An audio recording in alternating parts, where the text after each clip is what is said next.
Chapter 964. Huh. What did you say? Kun Sa slammed the wooden table in front of him, his face full of anger. What the hell is going on? How can there be the 5-star army in front of us? Weren't they heavily injured by General Keegan? I don't know. Wooly G shook his head. This time he was not lying. He really did not know anything. As soon as the army came out, they bumped into the new army of heavy cavalry. Their equipment and combat power were not as good as the enemy's, so they were defeated in just one confrontation. How could they figure out what happened? Fortunately, Wooly G did not need to explain anything. Scouts poured into the tent one by one. General, we found enemies on the left side of the army. General, we found enemies on the right side of the army. General, we found enemies on the right side of the army. What's going on? Where did so many enemies come from? Can anyone explain to me?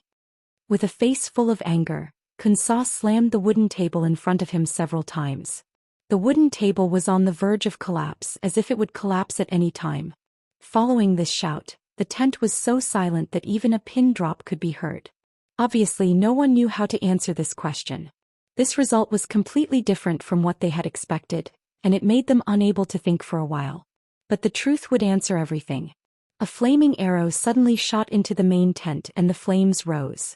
Soon the tent was burned to a crisp and the temperature in the main tent rose. Wooly G also shouted, "Not good, the 5-star army is coming. General, quickly give the order to retreat." Retreat?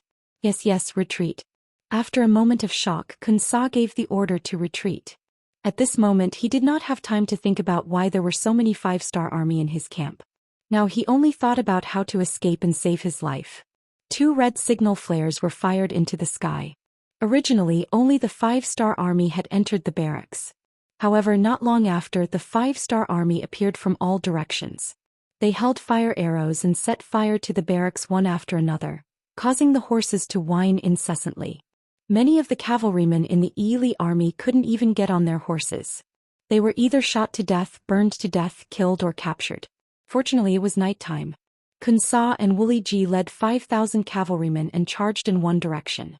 Eventually, they managed to force their way out. After losing 2,000 cavalrymen, they managed to break through the encirclement of the light cavalry regiment.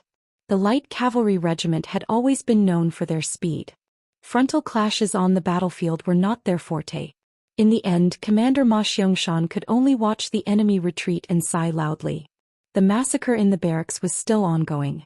The results of the new army's training in the past 2 years were proven on the battlefield. The soldiers raised their sabers, waved their arms and demonstrated what they had learned in their daily training. They treated the living enemy cavalrymen in front of them as scarecrows on the training ground, repeatedly cutting them down. These new soldiers who had joined the battlefield in the past 2 years were already qualified in terms of organization, discipline, and individual qualities. Now they only lacked actual combat experience to kill the enemy and see more blood. Tonight's battle made up for their shortcomings and gave them the opportunity to grow into qualified and even excellent soldiers. The battle lasted until noon the next day and the Ely army was completely defeated. In this battle they killed more than 6,000 enemies and captured more than 20,000 enemies. The new army's actual actions once again made a great contribution, and their reputation spread far and wide. Poor Kun Sa came with 30,000 soldiers, but when he escaped he only had 3,000. Other than the war horses and the sabers in his hands, he left everything behind. Could be said that he was battered and exhausted. Reality gave them a solid slap in the face, and they finally realized that the Wallace Xian was right. The 5-star army was indeed not to be trifled with. Kun Sa led 3,000 cavalrymen and retreated like crazy. They retreated to Xianxia city, which was 300 miles away. There they met the Walla army who had already occupied the city. Only then did they feel relieved. When they completely relaxed, Kun Sa's anger rose again. This time, although he was defeated by the 5-star army, he was defeated by the enemy's conspiracy. The two sides did not fight face to face, and this made him very unconvinced. Therefore, after a good night's rest, he went to see the Wara leader Xian in Xianxia city and expressed his intention to join the 5-star army in World War II. Compared to 6 years ago, Xian had become a lot more mature, especially after Tuachuo Buhua was killed by him. The aura of a superior was even stronger. In the courtyard of the former Xianxia city government office, Xian met with Kun Sa. When he heard that Kun Sa wanted to send troops to inflict heavy losses on the 5-star army and avenge more than 20,000 of his soldiers, he did not refuse. Instead he asked politely, "How many cavalrymen does General Kun Sa have now?" 3,000, but they are all elites, Kun Sa answered without hesitation. Oh, only 3,000 cavalrymen? I thought General Kun Sa had 300,000 cavalrymen. After chuckling coldly, he suddenly roared, "I don't care what kind of status you had in the past. Right now you are nothing more than a small general with 3,000 cavalry. Where did you get the confidence to speak to me like this? Men, throw him out of the courtyard." Xian's sudden change in attitude made Kun Sa's expression very ugly. He still wanted to struggle, but more than a dozen new soldiers rushed forward and lifted him up. They carried him out of the courtyard and threw him onto the street. It was also at this moment that Kun Sa remembered Xian's character. This was a man who only cared about benefits and benefits. For benefits and benefits he would even kill his own brothers at any time. Coming into contact with such a person was like asking a tiger for its skin. After being thrown out of the courtyard, Kun Sa was helped up by the soldiers waiting outside the courtyard. He then left with an angry look on his face. He left Xianxia city and went straight to the rear.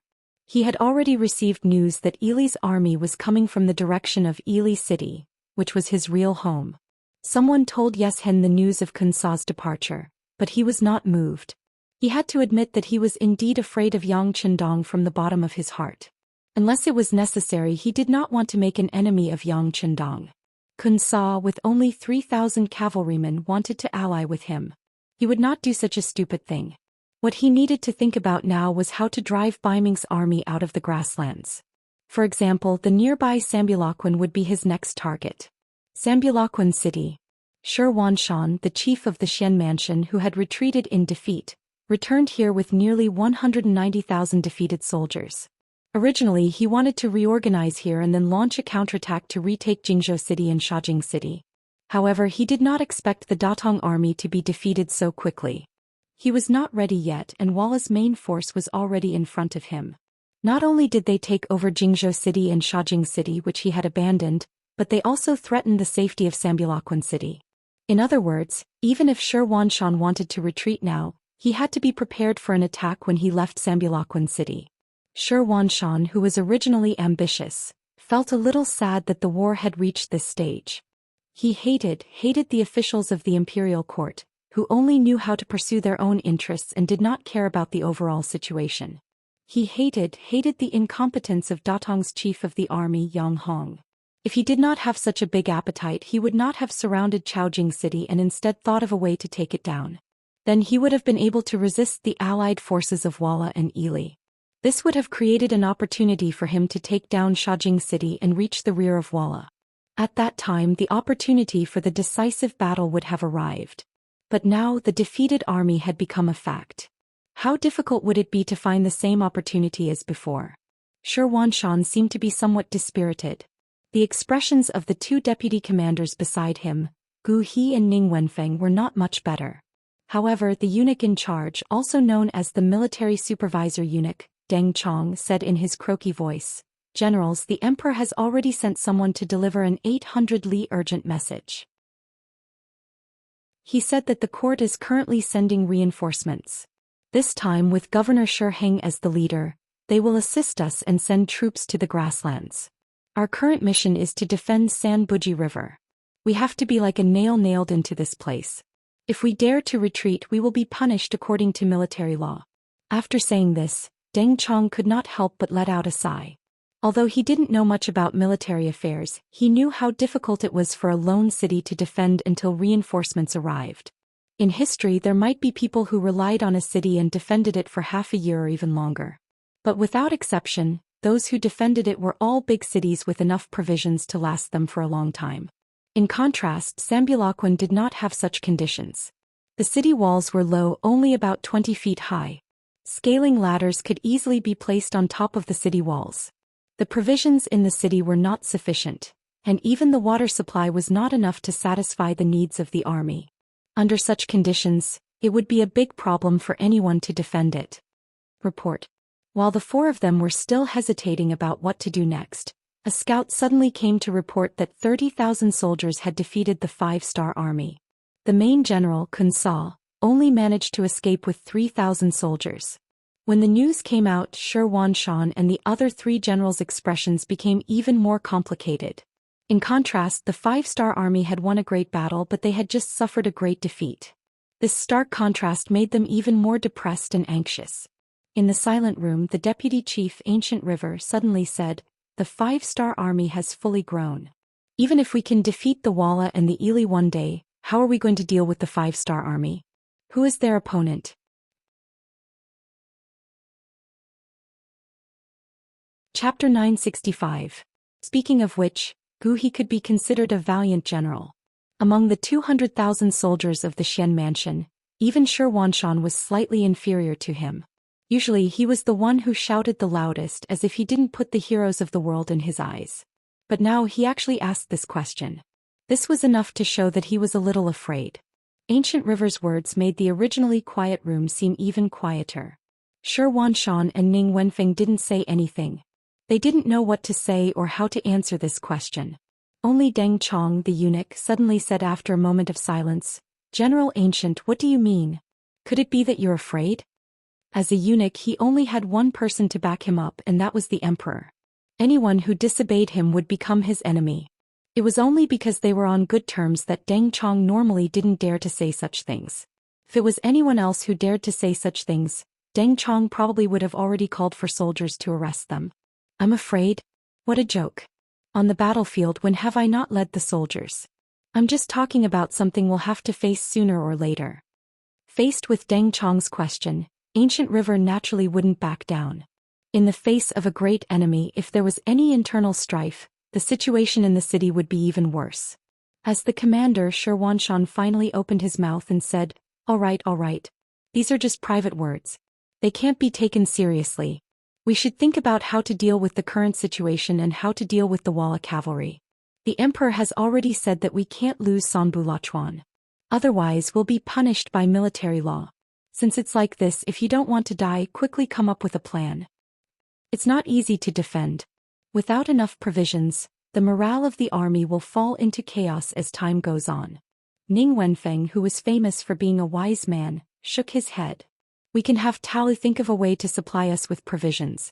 Also, this place isn't far from Datong Prefecture. We can think of something from there. Deng Chong also suggested. After following Zhou Xian for so long, he wasn't a complete novice when it came to military matters. He more or less had some common sense. Datong Prefecture? Hehe. Hearing this, Ning Wenfeng shook his head. Right now, their main force has retreated to the Ningxia Guard. They must be scared out of their wits. It's impossible for them to support us. I fear that they don't even have the courage to open the city gates. As for Tulu City, we can order them, but once we leave there aren't that many guards left there to begin with. It's already not bad for them to be able to defend the city. They will be able to hold on. Duke Zhongdan won't let anyone take Tulu and threaten the Han people. Zhou Xian interjected with certainty when this topic was brought up. This was also what he was not worried about. Perhaps the emperor had also seen this point. Otherwise he would not have ordered them to defend Sambulaquan to the death. Instead he would have ordered them to retreat to Tulu City. Regardless of how great of a threat Yang Chendong was to all sides and how fast his power rose, there was one thing that was not wrong. He had taken care of the great Ming people, or rather the Han people. This situation was seen by everyone. Since this was the case with his temper, there was no reason for him to allow Tulu City to be attacked. On this point, even Zhou Xian was full of admiration for him. When it came to Yang Chendong, Ancient River interjected, "Hey, do you guys think we can have someone send a letter to the Duke of Loyalty and ask them to transport supplies for us? Others might be afraid of the Walla and Ili allied forces, but the 5-star army shouldn't be afraid. Is that okay? The 5-star army doesn't have many troops in Origin City. Do they have this kind of ability?" Deng Chong also heard the interest and asked. "Don't think about it. It's impossible." Ning Wenfeng refuted. Afraid that the two would not believe him, he then explained, "Everyone is not stupid. We should be able to see the ambition of the Duke of Loyalty. In the future there will be a day when we will become enemies. Since we are enemies, it would be good if they don't step on us when we are in dire straits. How can they support us? Besides, do we have money to pay them? If I remember correctly, the emperor still owes the Duke of Loyalty 11 million taels of silver. As Ning Wenfeng spoke, the expressions of Zhou Xian and the others constantly changed. Especially the eunuch Deng Chong, his expression was very unsightly. After all, his master owed the other party money and was not firm in his words. He was only a small chess piece in his master's eyes. What else could he say? The four of them sat for an entire afternoon and still couldn't come up with a better idea. In the end, Zhou Xian could only say, "Forget it. It's a blessing, not a curse. Let's just hand over the problem.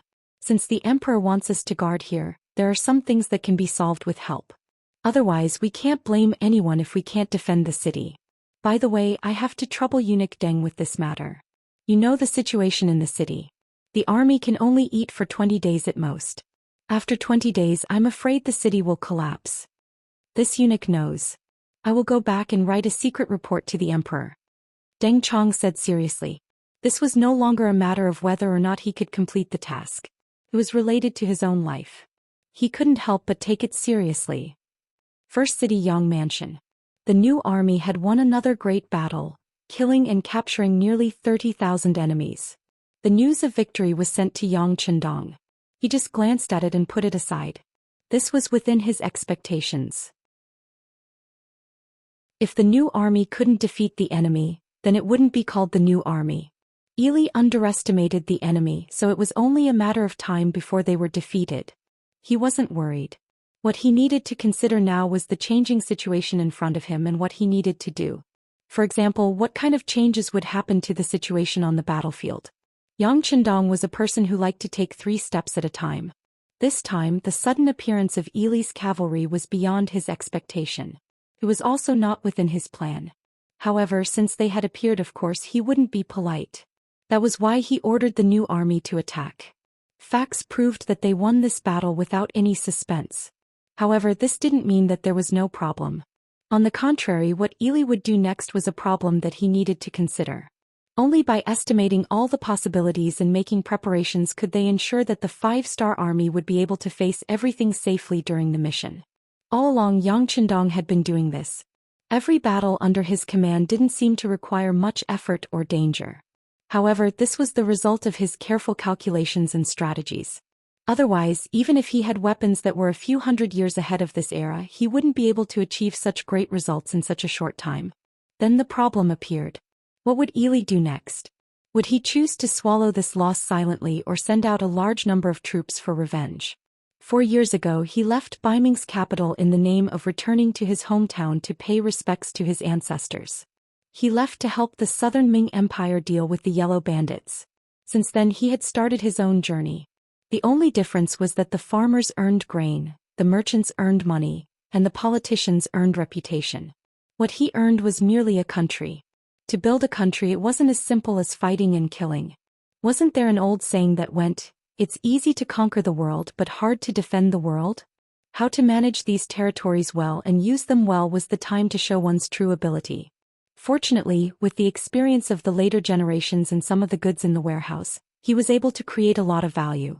With money, it was easy to do things and the territory he conquered was stable. But after all, his foundation was too weak, so the local management couldn't keep up with the pace of his expansion.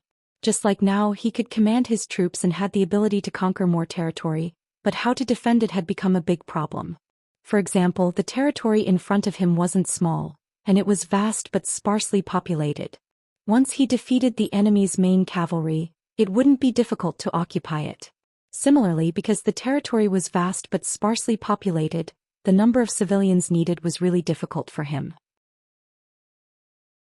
In other words, he had the ability to defeat the enemy, but he didn't have the strength to occupy the enemy.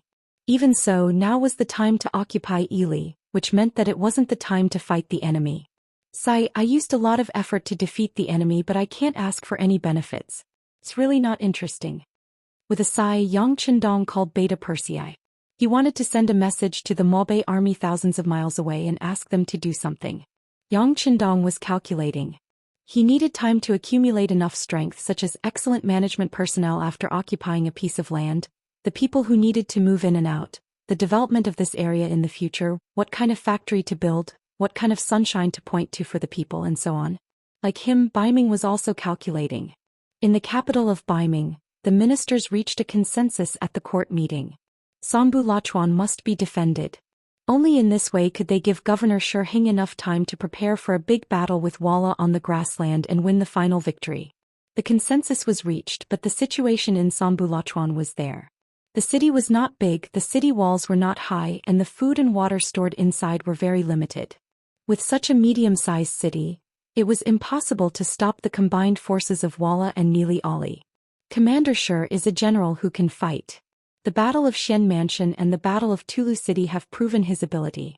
Now he has nearly 200,000 troops in his hands.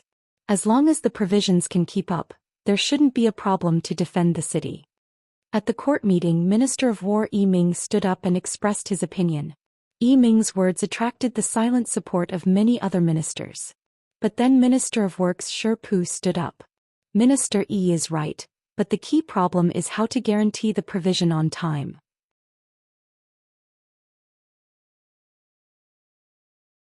Chapter 966. Yes. Where's Minister Jin? How are the preparations for General Shi's army of 200,000 going? Sitting on the golden dragon throne, Zhu Xian nodded. His gaze turned toward the Minister of Appointments. Jin Lian stood in the group of officials. Hearing Dai Zong call out his name, he immediately stepped forward with a board in his hand and said, "Your Majesty, the provisions have already been transported to the Xian Manor. According to what I know, a portion of the provisions will move with the army. A portion of the provisions need to be transported to the front lines once every 3 to 5 days. Based on this, most of the provisions should still be in the Xian Manor. Then send it over." Hearing that the provisions had already been prepared, Zhu Qiu's face was filled with joy. However, after saying this, he realized that the entire hall had suddenly fallen silent. It was as if there was something wrong with what he had said. Fortunately, there were some officials who were good at understanding people's hearts. Minister of Justice Su Yozhen stepped forward and said, "Your Majesty, the difficulty right now is that the provisions can't be transported up. Presumably, the area around Sanbu Lachuan should be filled with Yeshan's cavalry. If we send them up now, it's no different from sending sheep into a tiger's den." Yes. Zhu Qiu's face turned bright red. Although he had already been the emperor for 6 years, he had never been on the battlefield. His understanding of war was only from what he read in books. After Su Yozhen's reminder, he knew that what he had just said was a bit too hasty. His face turned red. In order to eliminate the effects of what had just happened, he thought of a way to divert everyone's attention. He looked at Shi Hing in the group of generals and said, "Governor Shi, when will the newly gathered 200,000 soldiers be gathered and sent to the battlefield?" "Your Majesty." Shi Hing bowed and said, "The gathering time will take around 15 days. After all, 200,000 people is not a small number. As for when they will be able to reach the battlefield, if they rely on their legs, it will probably take another 1.5 months to reach Sanbu Lachuan. However, if I work hard, 2 months should be enough." 2 months. This answer caused the officials who were participating in the court meeting to whisper to each other and discuss spiritedly. If it really took 2 months, Sanbuchun might really fall. If that was the case, the 200,000 soldiers in the city would be devoured. This would undoubtedly be a heavy blow to Baiming's military strength. On the dragon throne, Zhu Qiu shook her head. "I'm afraid 2 months won't be enough. How about this? If anyone has any way to transport the provisions to Sanbu Lachuan, feel free to share it." This, the ministers couldn't help but shake their heads like rattle drums. To break through the formation of the Walla cavalry and transport so much grain into the city, there was only one word to describe it: difficult. After waiting for a long time, no one came forward to provide advice. This made Zhu Qiu very angry. Normally, all of them would claim to be patriotic ministers and would love to dig out their hearts for him to see. Or perhaps he was more capable than Guanzhong and Yu Yi. However, when faced with a difficult problem, all they did was shake their heads. How could Zhu Qiu not be disappointed? After a while of discussion, the hall became quiet again. It was clear that no one had thought of a better idea. Seeing the reaction of the ministers and thinking about the fiery military situation ahead, Zhu Qiu couldn't help but get angry.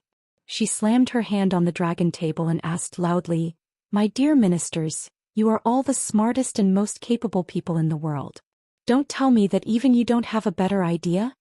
These words made the old ministers blush. However, there were some thick-skinned ones whose faces didn't change. To them, what they learned was how to govern the world and how to govern the country with benevolence and righteousness. It wasn't some military book. It had to be said that this was the so-called Confucianism. It was just a theory within a theory. The more one read, the better one could write some good articles. This was also the use of it. They could pass the imperial examinations and obtain the qualifications to become an official.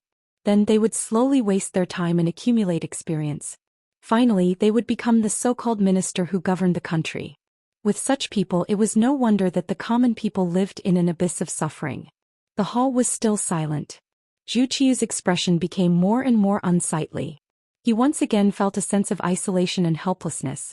He once again understood what it meant to regret not having enough help when it was time to use it.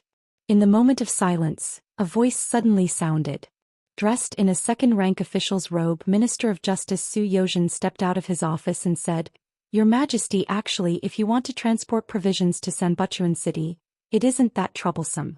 As long as one person is willing to agree, this matter is simple." Someone stepped out. This already made Zhu Qiu very happy. The person who stepped out even thought of a solution. Zhu Qiu immediately asked, "Beloved Minister Su, do you have a good idea? Quickly say it." Among the officials, the Minister of Rights, Hu Shao, had been standing there with his eyes closed. When he saw Zhou Xian step out, his originally unconcerned expression instantly changed. His brows couldn't help but furrow together but then slowly relax.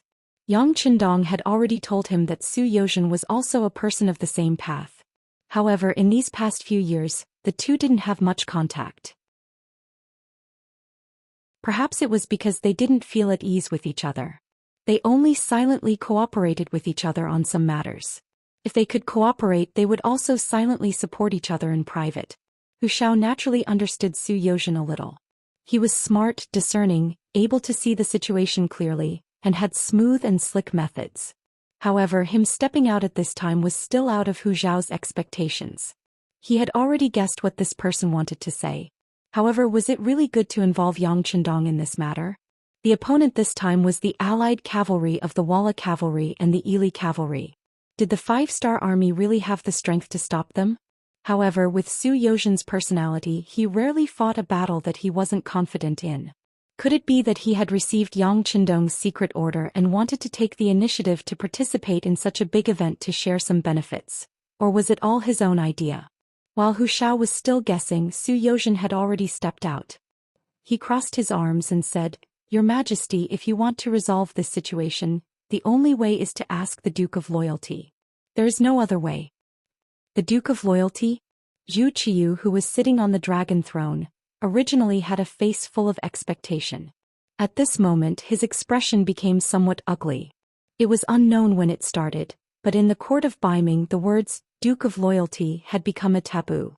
If it wasn't necessary, no one would mention it.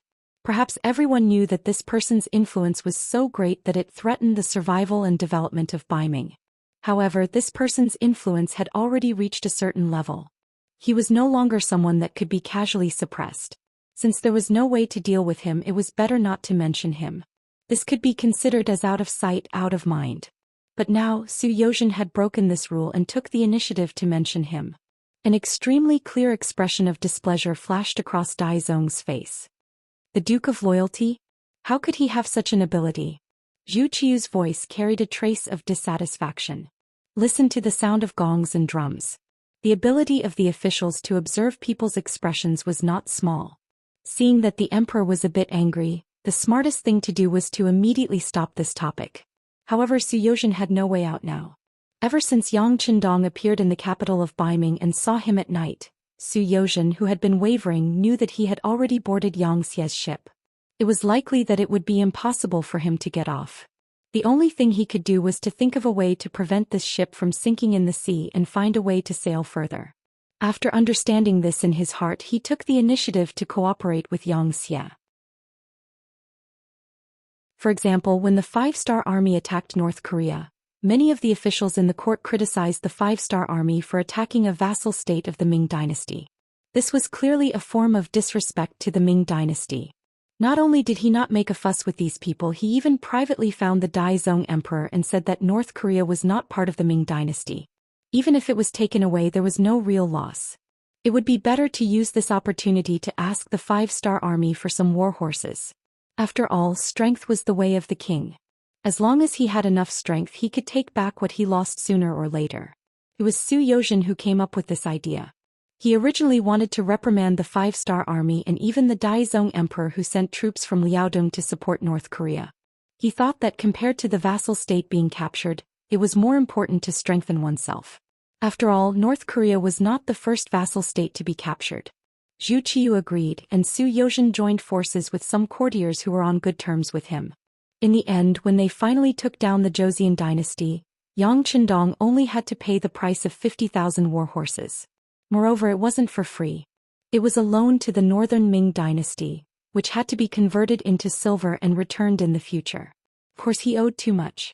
It was hard to say whether he could pay it back, but at least he owed money in name.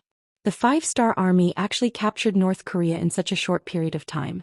This matter also made Su Yozhen have a further understanding of Yang Qindong's strength and understanding. After all, it was just some small countries in the south. It could be said that the barren land was occupied and its influence was far from being so big. Then how powerful was the 5-star army? Su Yozhen had an idea. If possible, he wanted to go to the grassland's first city to take a look. He wanted to see what kind of scale Xianxia's development had reached. If he wanted to go, he needed a dignified reason. Now that Sanbuchuan was surrounded and in danger, he saw this as an opportunity. Su Yozhen stood up and spoke to the emperor. There was another reason why Su Yozhen had the courage to stand up. He believed that Yang Qindong did not want to see the 200,000 Baiming soldiers in Sanbuchuan get eaten by the grassland's foreign tribes. It was to cater to this idea that he chose to take the initiative to attack.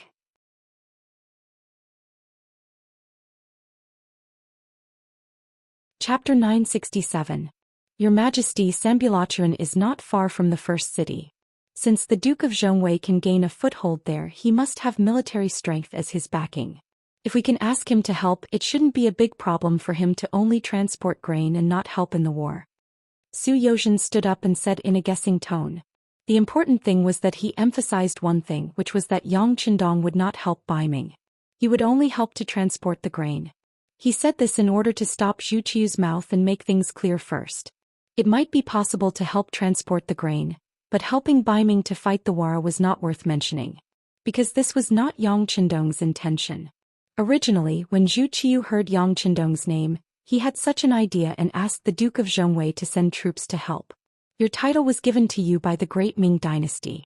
Now that the Great Ming Dynasty was in trouble, it was not too much to ask for your troops.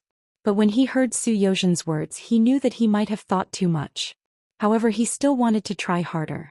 After all, if Yang Qindong was really willing to participate in the war, whether they could win the war or not, at least they could get someone to share the firepower. But before Zhu Qiu could speak, Governor Shiheng had already stood up. He cupped his fist and said, Your Majesty, Minister Su's words are very reasonable. The Duke of Zhongwei can help us transport the grain. As long as we defend Sanbuchuan for 2 months, our army will arrive. At that time, the situation will be completely one-sided. At that time, our army's victory will be expected, and our Baiming army will not need any help. Shiheng suddenly stood up, not because he had discussed it with Su Yozhen in advance. He just didn't want Yang Qindong to take advantage of it. In his eyes, Baiming's army was powerful and invincible. One day, even the Duke of Zhongwei and his 5-star army would be trampled under his feet. But if he owed the other side a big favor now, how could he fight the war in the future? Shiheng was looking at things from a long-term perspective, which was why he said those words. As the main representative of the military, Zhu Qiu knew that it was impossible to ask the Duke of Loyalty to send troops to participate in the battle. He could only nod his head and say, All right, since that's the case, Minister Su, in your opinion, who should be sent to the Duke of Loyalty and Courage? As he spoke, Zhu Qiu's gaze swept across the group of courtiers. Unfortunately, many of the officials did not even raise their heads. In their hearts, asking for help from the Duke of Loyalty was not a good task. Your Majesty, this idea was thought of by this subject, so this subject is naturally willing to go. Su Yozhen wanted to take this opportunity to test Yang Qindong's strength. Naturally, she wanted to go. Since the other courtiers were unwilling to go, it saved him a lot of effort and he didn't have to worry about anyone competing with him. It was Xu Youzhen who took the initiative to step forward. Zhu Qiu was overjoyed. Thinking of seeing a loyal official in a time of danger, he couldn't help but value Xu Youzhen more. Thinking that this person had been promoted by him after he ascended to the throne, perhaps there would be a chance to put her in an important position. Immediately, he announced Xu Youzhen as an imperial envoy to go to Shi City to discuss with the Duke of Loyalty and Courage the matter of assisting Sanbu Lachuan City with provisions. For the sake of convenience, he gave Xu Youzhen the power to act and the power to mobilize the soldiers of Xianfu. Xu Youzhen immediately knelt on the ground and shouted, "Long live the emperor!" Zhu Qiu, who was very satisfied, was even happier. He nodded lightly at Jin Ying, who was standing to the side with her back bent. The chief eunuch immediately understood and shouted loudly, "Court is dismissed. Minister Su, please stay. His Majesty wants to see you." The other courtiers left after shouting, "Long live the emperor." Xu Youzhen walked straight to the back of the palace and ran into the chief eunuch Jin Ying, who had come to greet him. The other chuckled and said in a congratulatory tone, "Congratulations to Minister Su for becoming an imperial envoy." Jin Gonggong, what are you saying? We are all working for His Majesty. There is no need to mention any congratulations. Should be the same. Xu Youzhen also had a smile on his face. As he spoke, a banknote of 1,000 taels of silver was passed from his hand to Jin Ying's hand without anyone noticing. His gaze turned slightly. After glancing at the banknote in his hand, Jin Ying's expression became even more joyful. Minister Su is truly a pillar of the country. Don't worry. Since Minister Su has the heart, this Gonggong will naturally help where it is necessary. Many thanks, many thanks. Xu Youzhen cupped his hands in thanks. The two of them walked almost side by side to the back of the palace. Zhu Qiu had been waiting in the palace for a long time. When he saw Xu Youzhen come, he couldn't hide the joy in the corners of his eyes. When all the courtiers were at their wits' end, this person could stand up and find a way to solve the problem. He was also willing to bravely take on the heavy burden. Based on these, he should value him more. Someone give Minister Su a seat.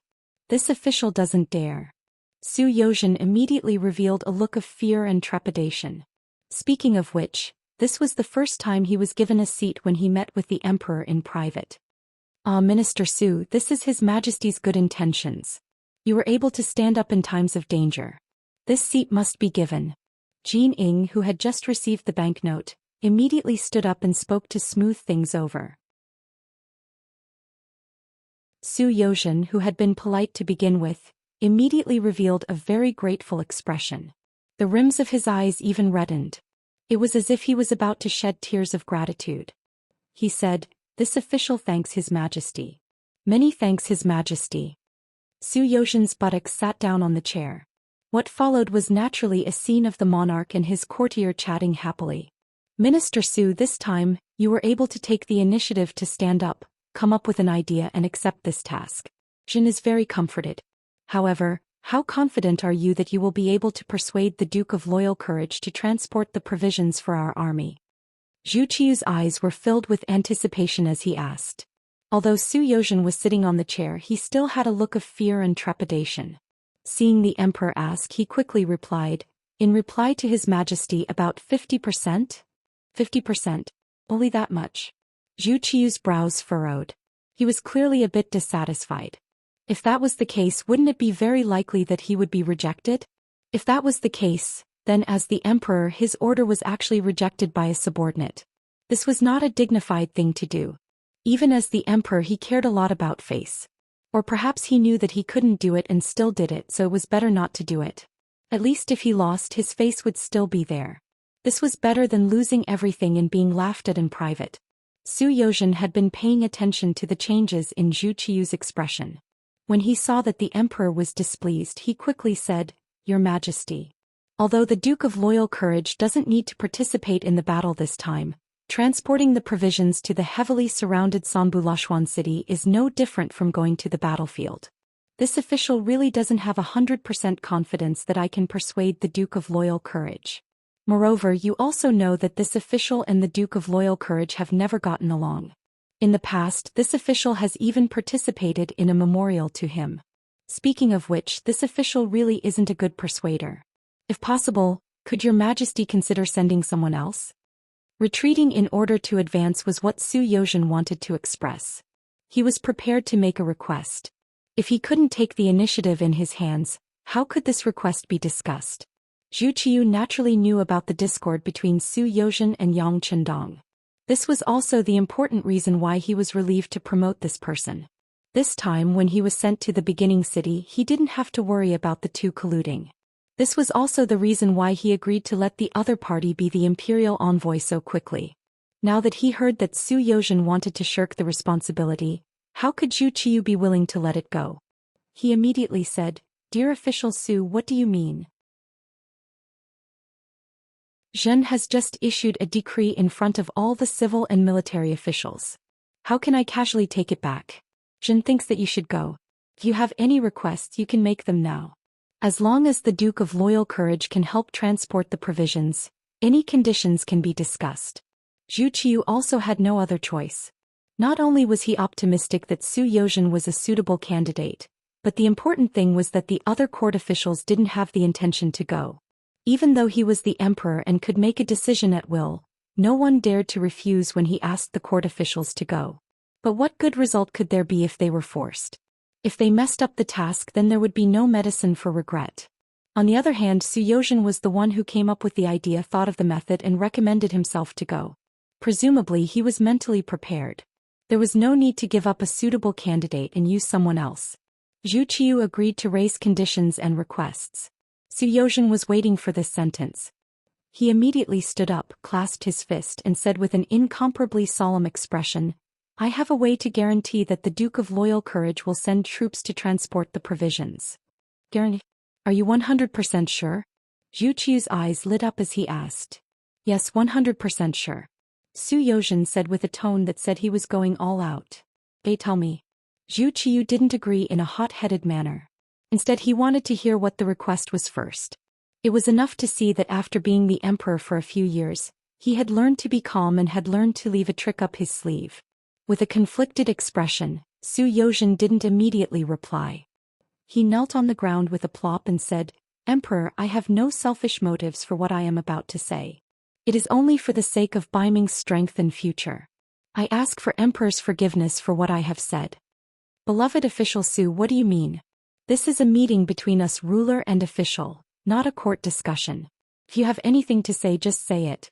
Zhen will forgive you," Zhu Qiu said. "Many thanks, Your Majesty. That being the case, this subject's only request is for Your Majesty to grant Duke Xiongdan the title of Great Bright Prince. With this request, this subject can guarantee that Duke Xiongdan will be of use to us and dispatch troops to transport grain." Kneeling on the ground, Zhou Xian saw that the time was right and said what he had prepared to say. Although Zhu Qiu had made some preparations, he knew that he had to pay a price if he wanted to reach 100% from 50%. But when he heard Zhou Xian's request, he still couldn't hide the anger on his face. "What? Grant the title of king? How is that possible?" Zhu Qiu couldn't be blamed for being so angry. Since the Great Ming Dynasty's Emperor Taizu, the Great Ming Dynasty had stopped granting titles to people with different surnames. How could this rule be easily broken by him? Zhou Xian's proposal was too absurd.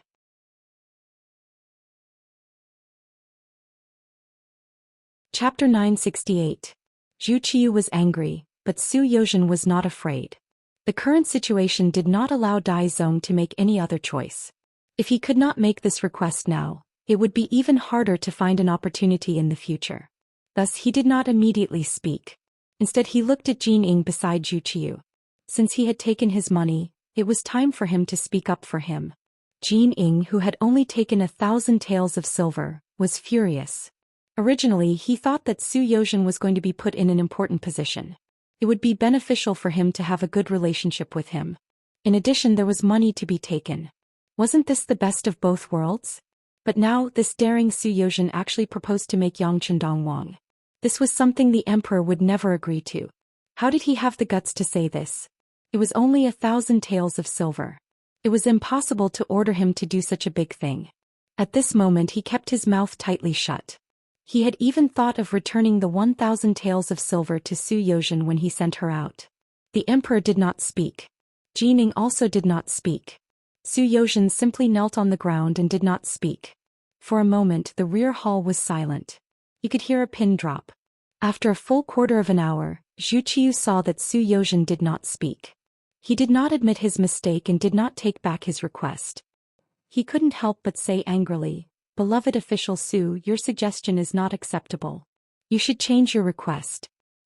"Yes, then please take off this official's imperial envoy hat and send this official to prison," Su Youzhen said without backing down. "Prison?" Zhu Qiu's eyes widened. "Yes, without this condition this official cannot convince the Duke of loyalty. Since this is the case, it is better not to go this time. Your Majesty can use this time to think of other methods. The lives of 200,000 soldiers cannot wait for long, Your Majesty." Su Youzhen spoke as if there was no other way.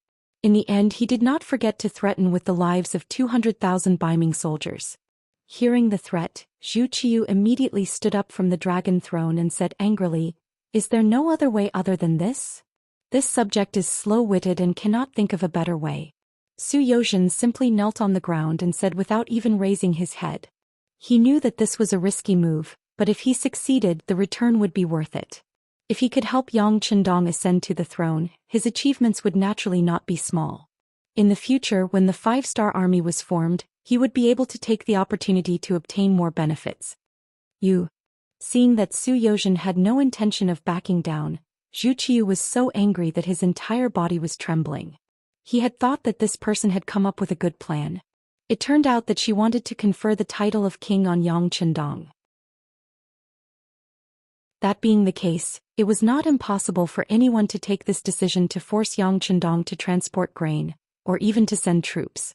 To the side, Jining hadn't thought that the situation would be in such a deadlock. Seeing the Emperor's dragon countenance grow angry, she immediately urged, "Your Majesty, please calm down. Your Majesty, please calm down. You must not harm your body over such a small matter. If Your Majesty believes this subject, please go to the back of the hall to rest. This subject and Minister Su will have a good discussion." "Fine, it is impossible to confer the title of king. This matter must be completed. Minister Jin, do as you see fit." Zhu Qiu really wanted to punish Su Youzhen, but he was worried that other than this person, no one else would be willing to step forward to solve the problem. He could only take a step back and see what the head eunuch beside him had to do. Zhu Qiu left angrily. When only Su Xianxia and Jin Ying were left in the hall, Su Youzhen slowly and unhurriedly stood up. She even casually patted the dust off her knees. There was not a trace of panic or nervousness on her face. Su Youzhen had originally thought that he had angered the emperor and was already in a state of fear and trepidation. Unexpectedly, he was not afraid at all and even had the time to put on an act. Jining was also angry and said, "Minister Su, you've gone too far. You've gone too far." But Su Youzhen did not show any fear because of the other's anger. On the contrary, he smiled and said, "Jin Gonggong, do you think we have a choice right now? On one hand is the lives of 200,000 Baiming soldiers. On the other hand it is only the title of king. I think Jin Gonggong can distinguish which is more important. The emperor clearly will not confer the title of king. How could Jin Ying not know the importance of this matter?" But when he thought of Zhu Qiu's attitude, he still spoke truthfully. 50,000 taels. After this matter is completed, I will tell Duke of Zhongdang what Jin Gonggong has done. I think he will be able to take out 50,000 taels. Su Youzhen did not wait for Jin Ying to continue speaking and had already given a good price. This price stunned Jin Ying. Then he said with a suspicious expression, "Could it be that Minister Su is one of Duke of Zhongdang's people?" Haha, what a joke. Su Youzhen's expression did not change and his heart did not skip a beat. "Everyone knows what I have done to Duke of Zhongdang in the past. How could I be one of his people? This minister only thinks that this should be what Duke of Zhongdang wants. When the time comes, taking the opportunity to ask for some silver taels should not be excessive. Duke of Zhongdang is rich. I think many people know this." This explanation temporarily dispelled Jin Ying's misgivings. When he thought about it, it was true. Yang Chendong had wanted the title of king for a long time. This was something everyone knew. Su Youzhen was just using his title. But when he thought of the emperor's angry expression just now, he said inwardly, "The matter of being conferred the title of king is not a child's play. I'm afraid the emperor will not agree so easily. 100,000 taels. Once again Su Yozhen took the initiative to raise the price. This time there was a trace of seriousness in her tone. This is already the upper limit. I'm afraid that even if this minister personally makes a move, I can only obtain this from Duke Zhongdan. I have given my own share to Duke Gong. If it really doesn't work, then there is no need to discuss anymore. If the emperor is angry at me because of this, then this minister will accept it. Once I leave the palace, I will go to the prison and not trouble others. The benefits doubled again, reaching 100,000 taels of silver. Jin Ying, who had already been moved, was completely defeated by the money. His expression changed again and again. He thought to himself, it was just conferring Yang Chendong the title of king with a different surname. It was not like he was handing over the country to him. He could get 100,000 taels of silver. That was half of his wealth. At the same time he could solve the emperor's problem. Why not? Jin Ying did not immediately speak. After Su Yozhen saw this, he knew there was a chance. He continued, the matter of conferring a title of king with a different surname has already been broken by the southern Ming Ying sect. We Baiming are just following suit. It is not much. Besides, even if it is a title of king, we can still do something about it. What is there to do? Jin Ying was interested. Although he was someone Zhu Qiu trusted very much, if he wanted to convince the other on such a big matter, he needed a good reason. Su Yozhen knew this meant that Jin Ying had agreed.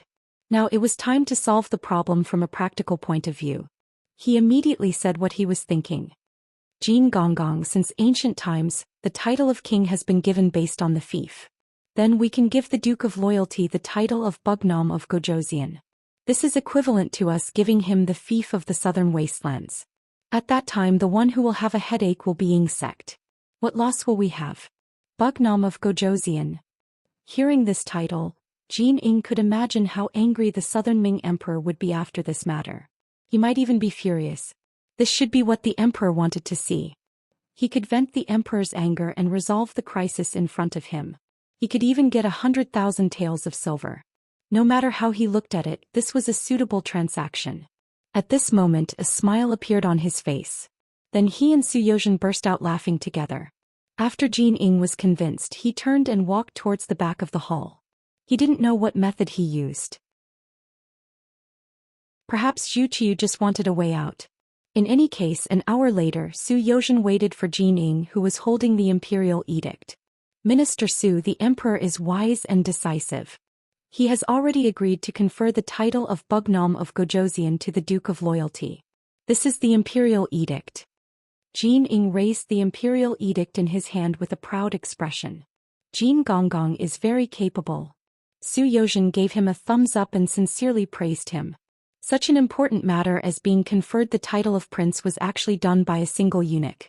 It had to be said that the power of the eunuchs was truly heaven-defying. Just as Su Yozhen was about to reach out and take the imperial edict, Jin Ying suddenly put the edict behind his back and said, Minister Su, it is too late. The emperor has another request. This time, all of the grain needed in Sanbuchuan City will be provided by the Duke of Loyalty. This shouldn't be a problem, right? He didn't expect that Dai Zong would want to take advantage of such a small matter. He didn't have the bearing of a great nation at all. However, when he thought about how Xianxia's power could sell grain to the southern Ming at a fair price, he thought that there shouldn't be a lack of grain. This shouldn't be a problem. He made the decision to agree. All right. And when will we be able to get the 100,000 taels of silver? Jin Ying put forward her second request first before her personal one. Su Yozhen cursed the other for being greedy in his heart. He didn't think that he wasn't much better. However, at this moment he still explained, Jin Gonggong, I haven't even seen the Duke of Loyalty. Where will I get the silver to pay? However, please don't worry. Since I have agreed, I will naturally do it. When I return from the origin city, it will be the day that the silver will be presented. If I don't fulfill my promise with Jin Gonggong's power in the embroidered uniform guard, it won't be difficult to imprison me. Haha, Minister Su, what are you saying? I was just joking just now. After getting the answer he wanted, Jin Ying immediately laughed and handed the imperial edict to Su Yozhen. Minister Su, when Sanbuchuan City is rescued, it will be the time when the emperor will personally announce the imperial edict to the world. This imperial edict will be enough to reassure the Duke of Loyalty. The moment Jin Ing handed over the imperial edict, he also mentioned the time when the imperial edict would be announced.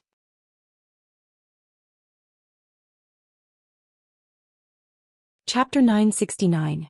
Good. Su Yozhen looked at the imperial edict carefully, and after finding that there were no problems, he was overjoyed. With this imperial edict, he had made a great contribution. With this contribution, his position in the Xianxia would be secured. After all the officials left, Su Yozhen returned to his residence in the capital when it was almost dark. Then he ordered people to prepare his luggage and left the capital early the next morning. Under the protection of 1,000 guards, he left the capital from Baiming to the Xian mansion.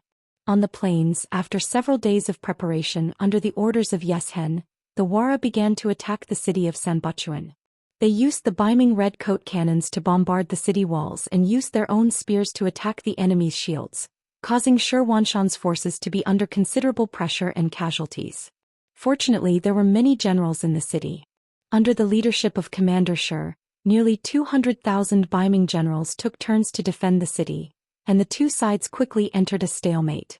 The Wara were mostly cavalry and they were not very good at siege work. Although they had the advantage of the red-coat cannons, the number of shells was limited, and it did not take long before they ran out of ammunition. Seeing the strong will of the Baiming army to resist, Yeshen knew that the cannons could not achieve their goal of capturing the city, so he sent people to the Ili dynasty to ask for reinforcements. If there were any benefits, the two sides would share the benefits equally. Ili town was located to the north of Hetao, east of the Ili dynasty, and was an important transportation hub. At this moment, a virtuous official, Sayyid Ali Apel, who was also the prime minister of the Ili dynasty, was receiving General Kun Sa, who had just returned from the front lines in defeat. After Kun Sa met with Prime Minister Apel, he recounted how he had failed to negotiate with the Five-Star Army, and how he had been ambushed by the enemy. Then, with an aggrieved expression, he begged the Prime Minister to avenge him, as well as the loss of 27,000 soldiers. Apu was a famous minister in history. He had great foresight and was very opinionated. He did not take Kun Sa's words at face value. Instead, he comforted Kun Sa and advised him to get some rest. Then he called for Kun Sa's lieutenant, Wu Liji, and one of the 50 soldiers who had followed Kun Sa and Keegan. Through talking with them, he learned the truth of the matter. Seated alone in his residence, Arab had an extremely complicated expression on his face. He had already investigated the matter. First, he and Keegan spoke rudely, which led to their nose being cut off. Then they thought they knew the truth about the Five-Star Army and wanted to launch a night attack. In the end, they were ambushed and defeated. Speaking of which, all of this seemed unreasonable, but in fact the ones who were at a disadvantage were the cavalry of Ili. As their prime minister, he also had to do something. Otherwise, the morale of the army would be greatly affected. If that was the case, it would be difficult to lead the army. In front of him was all the information about the Five-Star Army sent by the Scouts and Intelligence Department. Arab received an answer. The Five-Star Army was powerful and had great financial resources. They were an extremely difficult opponent to deal with. Especially the speed of their development, it gave people a feeling of stupefaction. He even had a premonition that if he allowed the Five-Star Army to continue developing like this, he was afraid that there would be a day where a huge battle would break out between him and the Five-Star Army.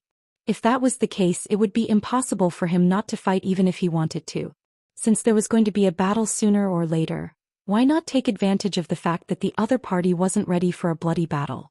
Even if they couldn't destroy the Five-Star Corps, they could use this battle to deplete the other party's strength and give themselves more time to develop. Arab was a very far-sighted person. It was like when others could only see one step ahead, he could already see 2 steps ahead. For the future, in order to maintain the general situation of the grassland, he finally made preparations to attack the Five-Star Army. Arab, who had not slept the whole night, welcomed General Kun Sa, who had rested for the night. The Prime Minister then said in a very confident tone, "The Five-Star Army has used despicable means to hurt our army. If we can tolerate this, what else can we do?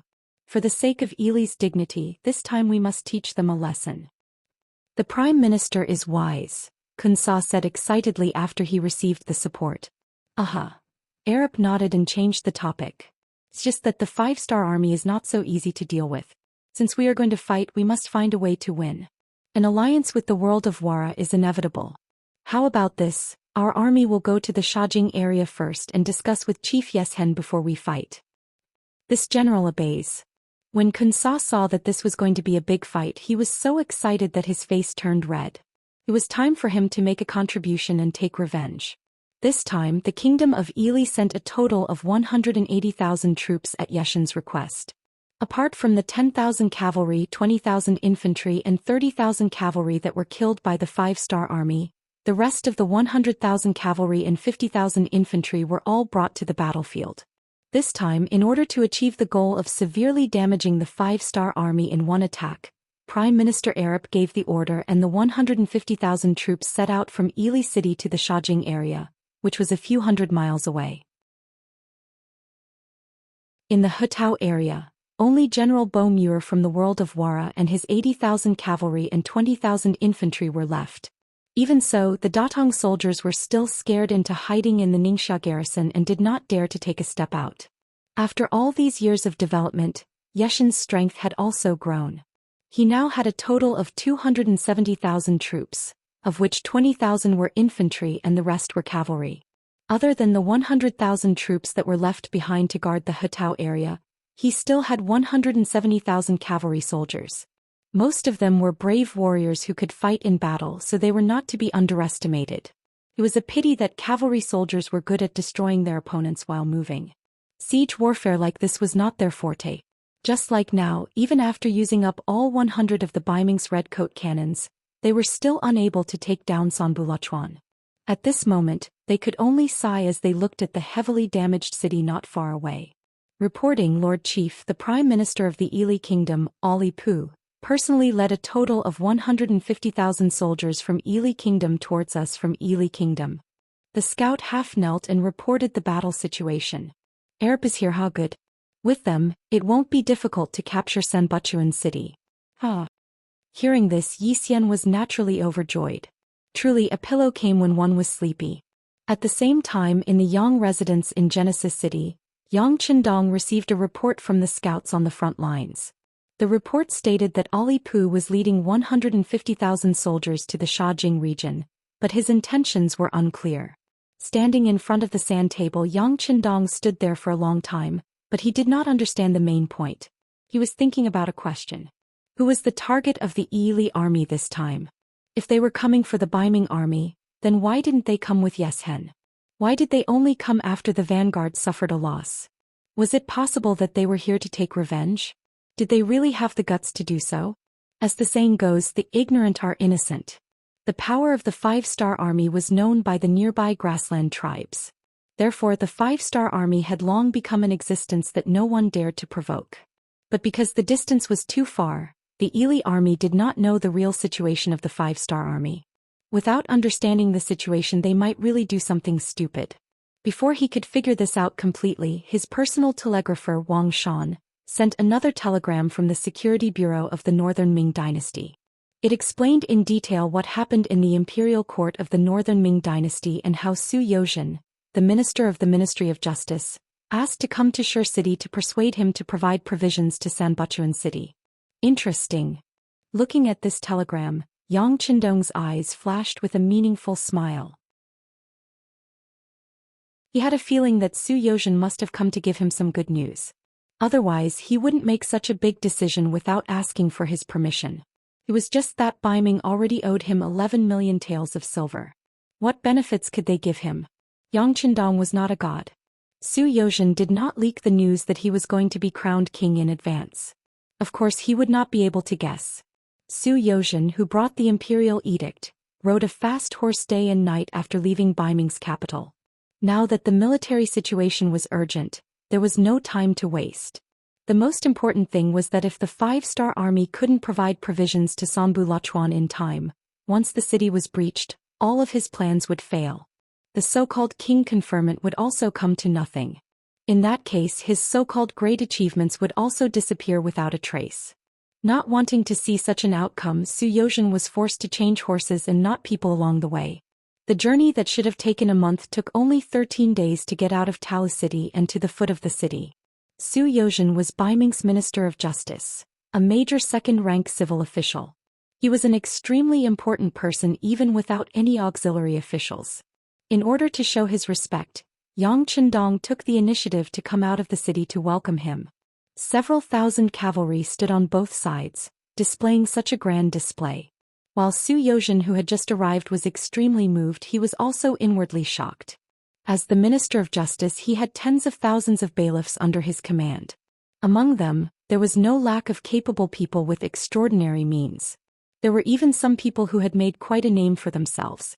Their murderous aura could often make criminals tremble all over just by standing there, and they would open their mouths to plead guilty before being tortured.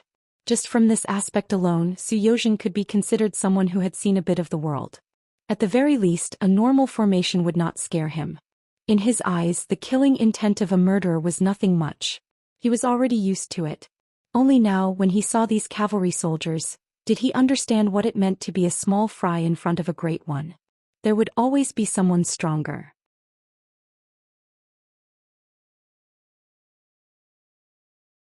Chapter 970. These cavalrymen were just sitting on their horses, but their murderous aura was overflowing. They were imposing without being angry, giving Su Yozhen a very oppressive feeling. In addition, they had been on the road non-stop for days without rest. At this moment, his face was frighteningly pale. "You can all leave." Yang Chendong noticed the change in Su Yozhen and knew that the deterrence effect had worked. He immediately waved his hand at the commander of the 1st Cavalry Division, Tian Hu. That's right, the cavalrymen who stood on both sides and temporarily acted as the welcoming team were Tian Hu's 1st Cavalry Division. This was their first appearance after returning to the beginning city. Before this, Tian Hu had been selecting and evaluating the new members of the cavalry division. From the original 3 divisions to the current 5 divisions, almost half of the military strength was expanded. This was naturally a good thing for Tian Hu. However, how to increase the number of people without losing the combat power was the problem he should consider. In order to achieve the individual quality of every soldier and to be able to exert enough strength and play a role on the battlefield, Tian Hu personally participated in the evaluation. In this way, he selected people one by one. It was not easy to gather more than 4,000 people and complete the task of expanding the division. It was just a source of 4,000 soldiers, but it took a few months. Just from this point alone, the combat power of the 1st Cavalry Division would only become stronger. Even Yang Chendong was looking forward to their performance on the battlefield.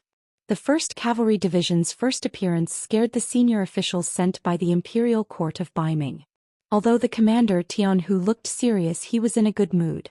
Obviously, he was very satisfied with this result. Until Yang Chendong waved his hand, he led the team to continue their inhuman training.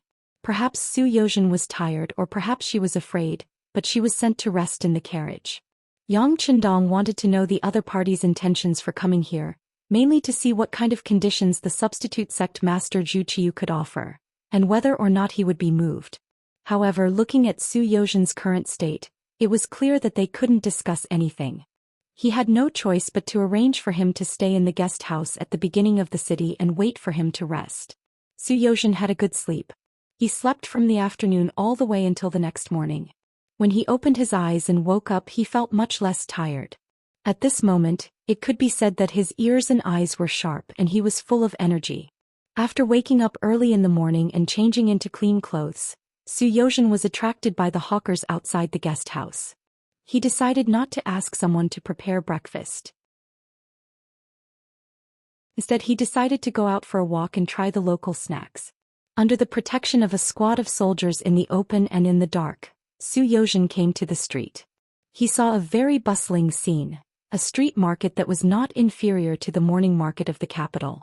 When he saw the people in costumes of various races walking in a friendly and harmonious manner on the wide street, and the peddlers selling food, clothes, necessities and toys were next to each other, and there were people standing in front of each stall, he could not help but ask the guide arranged for him by the guest house curiously, "Everyone is from different races, how can they get along harmoniously? How can the language problem be solved? What if there is a dispute?" The guide was a man in his 30s. He was originally a squad leader of the new army, but his leg was injured in a battle. He could not gallop freely on a horse, so he retired and worked in the guest house. As someone who had seen much of the world, he had received countless guests and encountered all kinds of questions. He was not surprised by Zhou Xian's curiosity at all. Instead, he explained with a face full of enthusiasm. Sir, please rest assured. The language problem has long been regulated. When you enter the first city, you must speak Chinese in public. For this reason, there is a special Chinese class for everyone to learn, and it is free.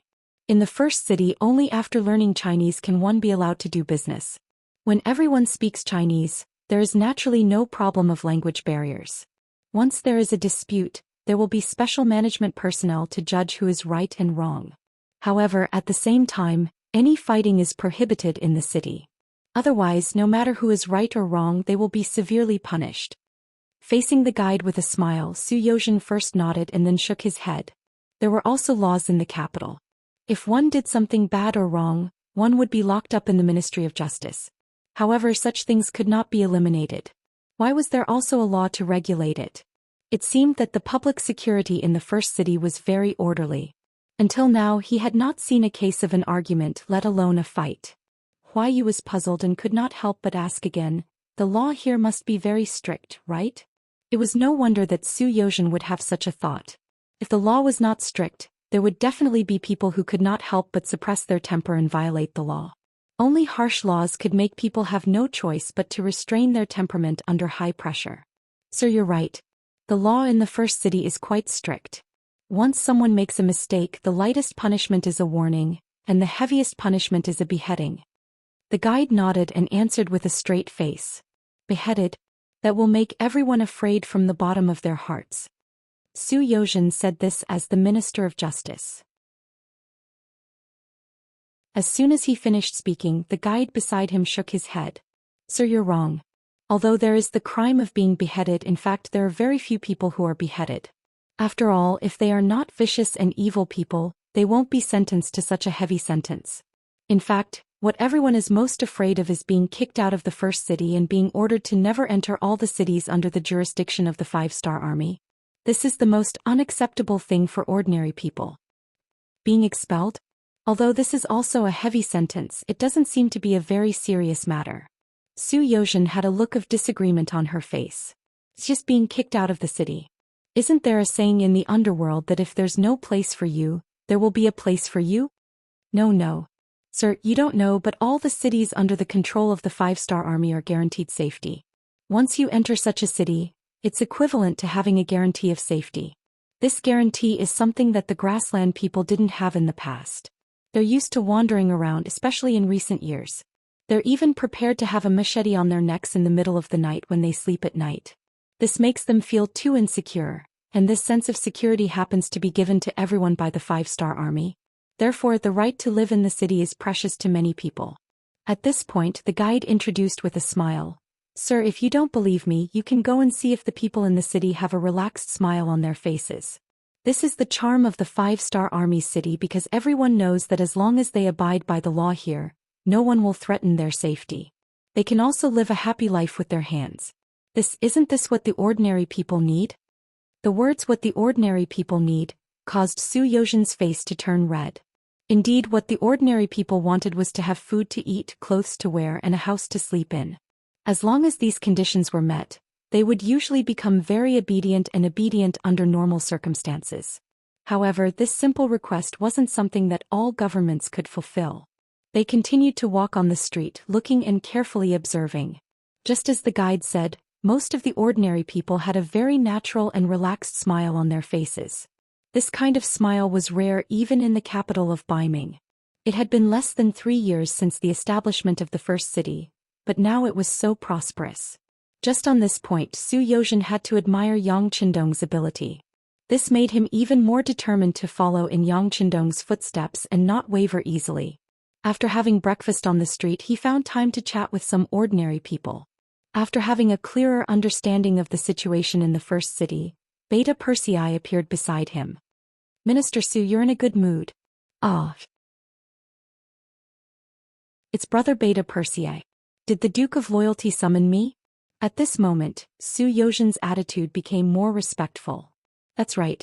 I went to the guest house and found that Sir Zhou was not there. It turns out that you're here to check on the situation of the people. How is it? When are you going to see the young master?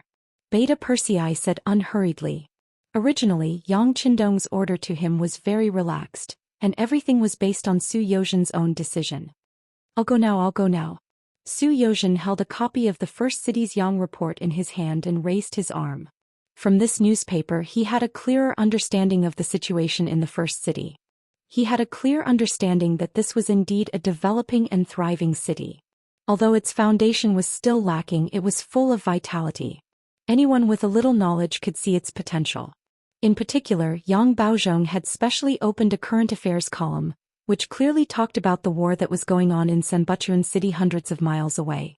Everything was written on the surface, but there was not the slightest bit of panic in the First City. This alone was something that the capital of Baiming could not compare to. Compared to the people there who were afraid of war and the imperial court had to block all unfavorable news of the war, the calmness of the people here surprised Su Yozhen. They were not afraid of war. What kind of courage was this? How did Yang Qindong do this? All of this made Su Yozhen curious. Now he wanted to see Yang Qindong and get an answer. "Hey Sir Su, please come with me." Yang Heir smiled as he led the way. Su Yozhen was in the middle of the group. It was unknown when, but many soldiers in civilian clothes had appeared behind her. They were protecting her very tightly. After all, Su Yozhen came to represent the face of Baiming. There must be no accidents.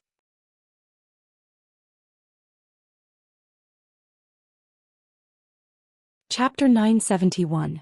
In the Yang residence, various fruits had already been placed on the stone table in the courtyard, and the freshly brewed tea leaves were still steaming. When Su Yozhen arrived, she saw Yang Qindong looking at Yang Bao leisurely. This was almost a daily homework for Yang Qindong. He would learn about what happened yesterday through the newspaper. If he thought something was important, he would pay extra attention to it. When necessary, he would order people to deal with it. This not only made him closer to the people, but also gave them a sense of loyalty and courage, which increased the importance of Yang Bao in the First City. "Young Master, Lord Su is here." Beta Persei's voice could be heard from a distance. When Yang Qindong turned his head, he saw Su Yozhen standing there respectfully a few steps away. His head was slightly lowered and he looked like a subordinate meeting a superior. Yang Qindong was not surprised that Su Yozhen would have such an attitude. With the reminder that he had personally gone to Baiming's capital last time, and seeing the prosperity of the First City this time, as long as there was nothing wrong with his brain, he would know what kind of attitude he should have after seeing him. "Come Minister Su, come and take a seat." Yang Qindong waved his hand while he was still far away. Su Yozhen quickly agreed and hurried over. As he walked forward, Yang Qindong's voice could be heard again. Beta Persei passed down the order. "If there is nothing particularly important this morning, the young master will not see any guests." "Understood." Beta Persei agreed and left.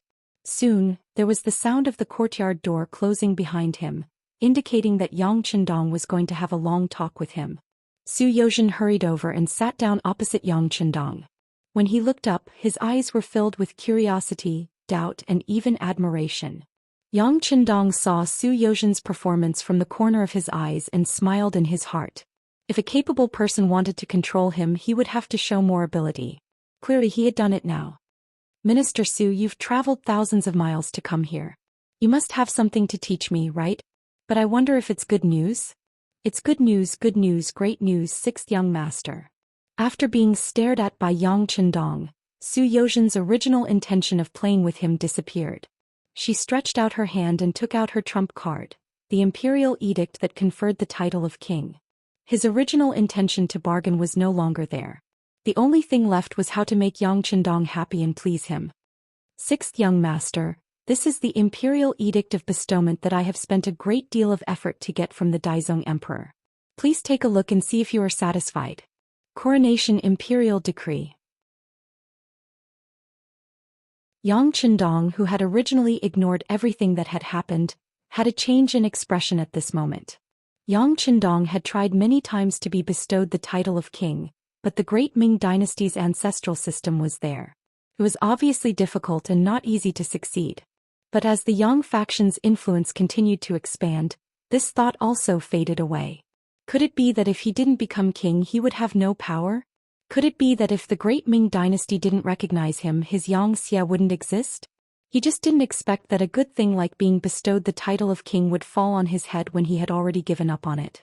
With a trace of excitement, Yang Qindong opened the imperial edict under the golden cover.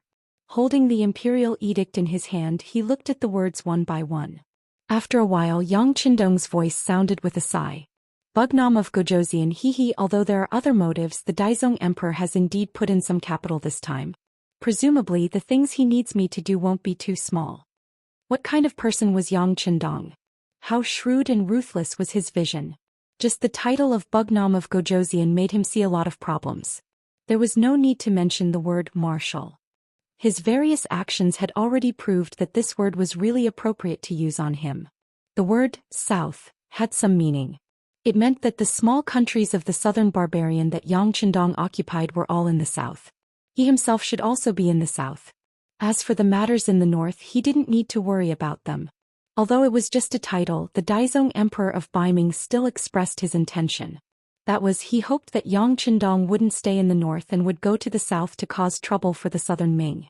The sixth young master, this title was reported to the Daizong Emperor after much consideration.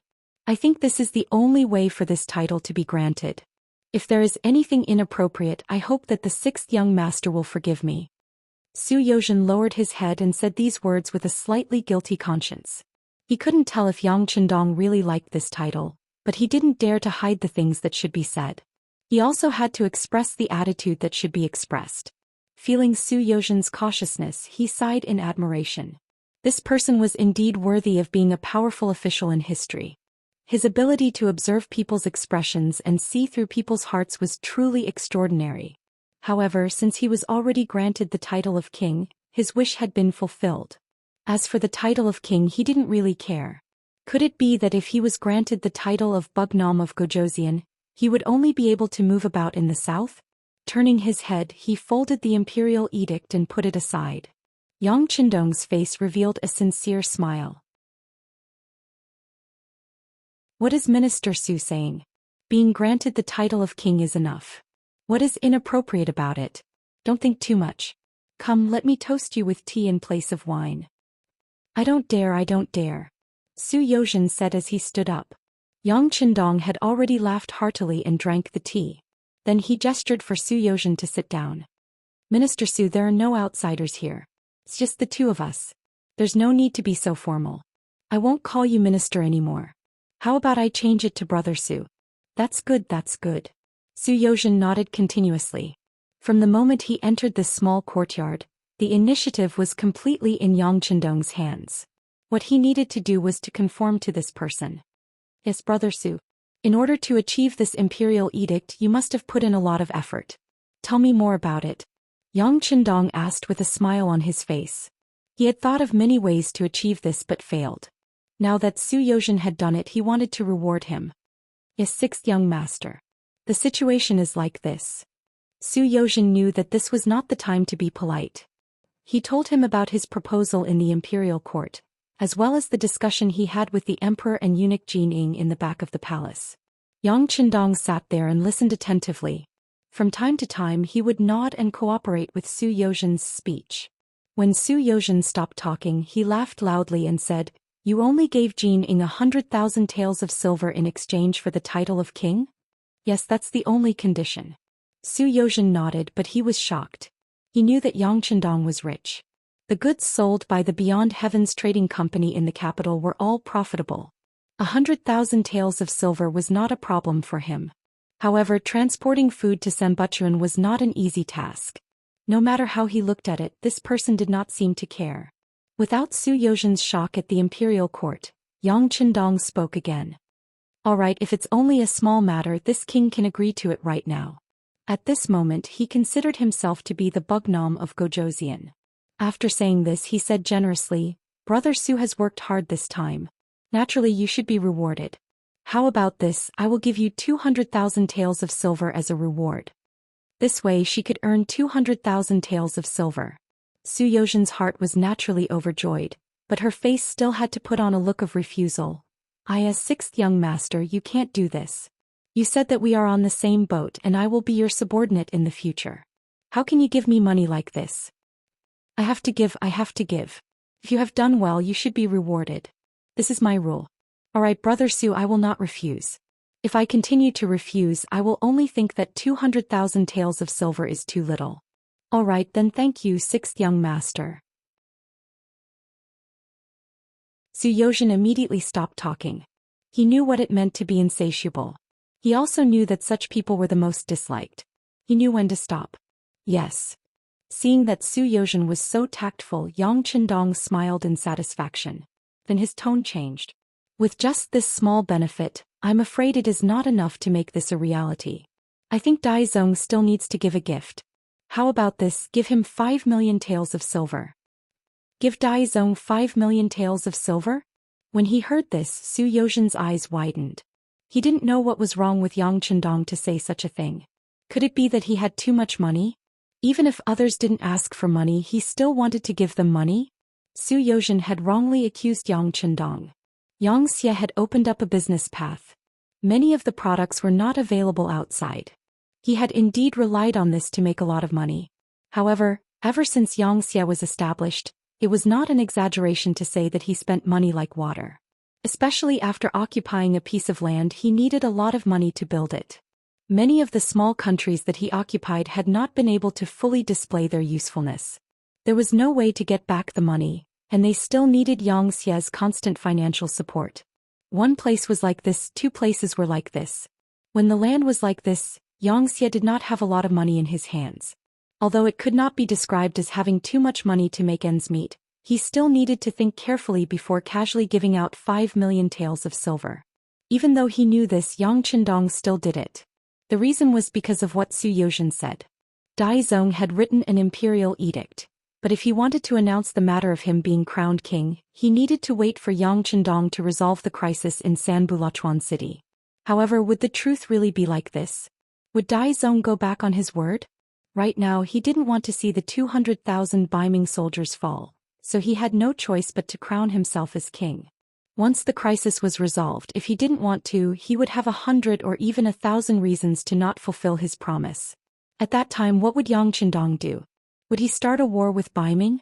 Let's not talk about whether or not Xianxia had such strength now. Just the fact that once the war started, it would be a kind of damage to the Han people.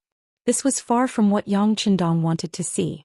Thus, in order to prevent him from breaking his promise, he had to give Baiming 5 million taels of silver.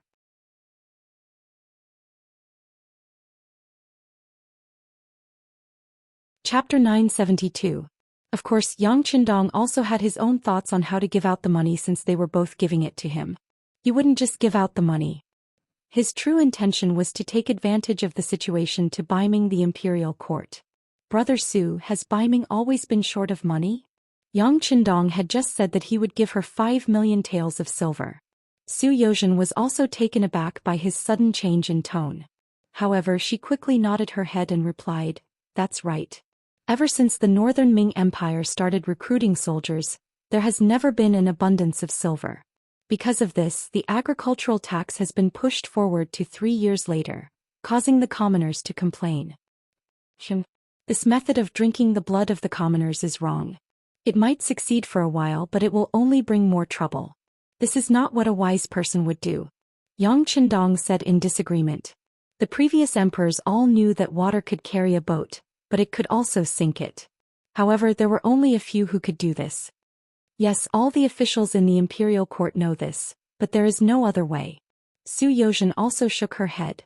In her heart, she thought that not everyone was as capable as the sixth young master, who had the ability to turn stone into gold. He didn't know what Zhou Xian was thinking, and he didn't have the time to think about it. Yang Qindong changed the topic again. "I remember that Baiming wanted to copy this prince's bank.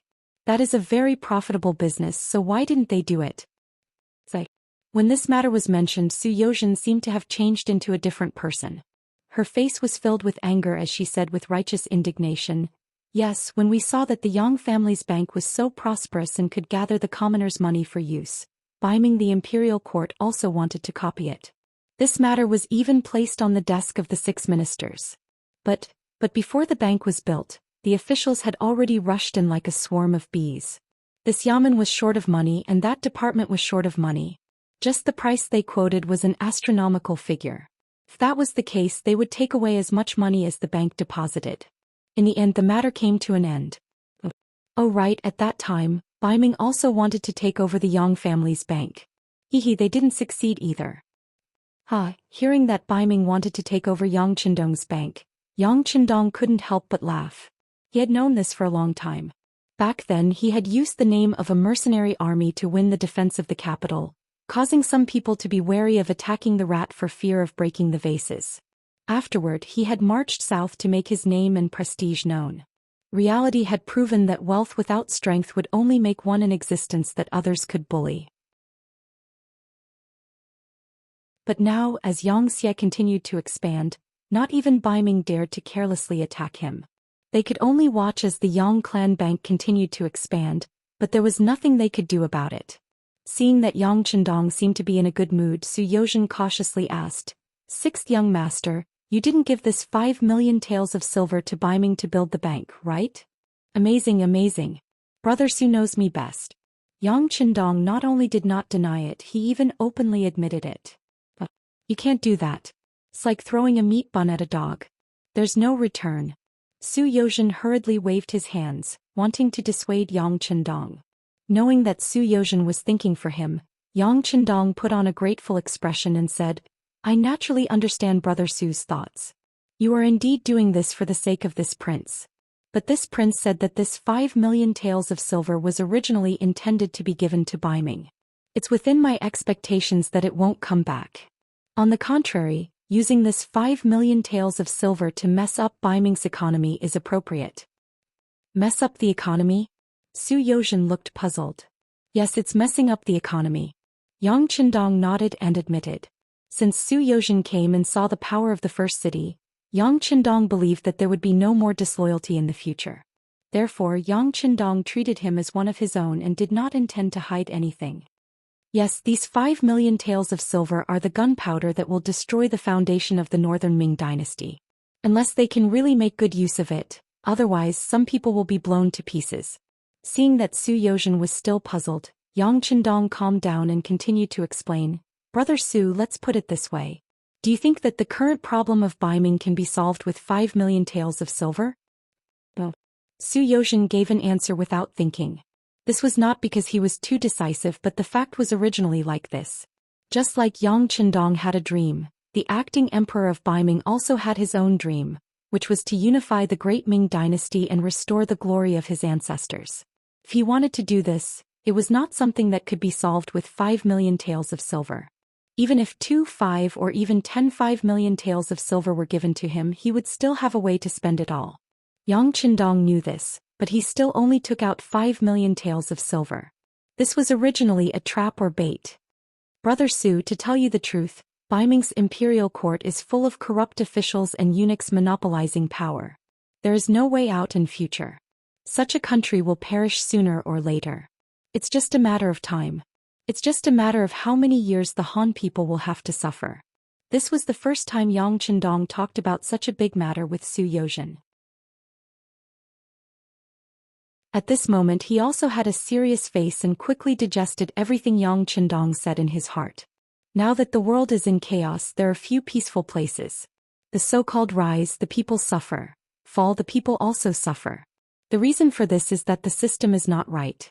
It is because the officials protect each other and the officials do not care about the people's opinions. My Xianxia's development is precisely because I saw these shortcomings. That is why I thought of a way to change everything and even wanted to build a new world. We will do our best to change what can be changed. As for what cannot be changed, we will directly destroy it and build a new foundation. Baiming is still all right and can be changed. At the very least, they have the kindest and purest people in the world. So what needs to be changed is only the imperial court." As he spoke, he paid attention to the changes in Zhou Xian's face. He found that although this person was shocked, he was not angry. Yang Qindong knew that this person should have seen through his ambition. He smiled and said, "However, in order to achieve the goal of change, we need to Baiming's imperial court to make more mistakes, to the point that the people no longer support them. That is the time for me to make a move. In order to achieve this goal, this king has decided to support Baiming's establishment of a bank and invest 5 million taels of silver as the foundation. It is still the same as before. If they use it well, this will be a wealth for development. If they don't use it well, this hole will only grow bigger and bigger." In the end, even if they throw their own bodies into it, they will not be able to fill it. This is the gunpowder that will destroy Baiming's foundation? Zhou Xian finally understood and said with a face of shock. Whether it is gunpowder or not, it will depend on what the current emperor does. I have already given out the 5 million taels of silver. Whether it is a blessing or a curse, it is all up to him. Of course, on the surface, the 5 million taels of silver is not a gift but a loan. Moreover, this money must be placed in the most conspicuous place in Baiming's bank so that everyone can see it. Why is that? Zhou Xian asked with a face of confusion. It is very simple. With the 5 million taels of silver, everyone will feel at ease and will deposit their money into Baiming's bank. This is called the butterfly effect. Yang Qindong chuckled. Then he thought of the hole he had dug for the Southern Ming Empire. That was to sell grain to them at a normal price. Over time, the Southern Ming Empire's grain fields would be abandoned because they no longer had any value. At that time, if the Xianxia suddenly stopped exporting grain to the Southern Ming Empire, what would the result be? It would probably be a heavy blow to the Southern Ming Empire. Northern silver and Southern grain. This was the main dish that Yang Qindong had prepared for the Southern Baiming.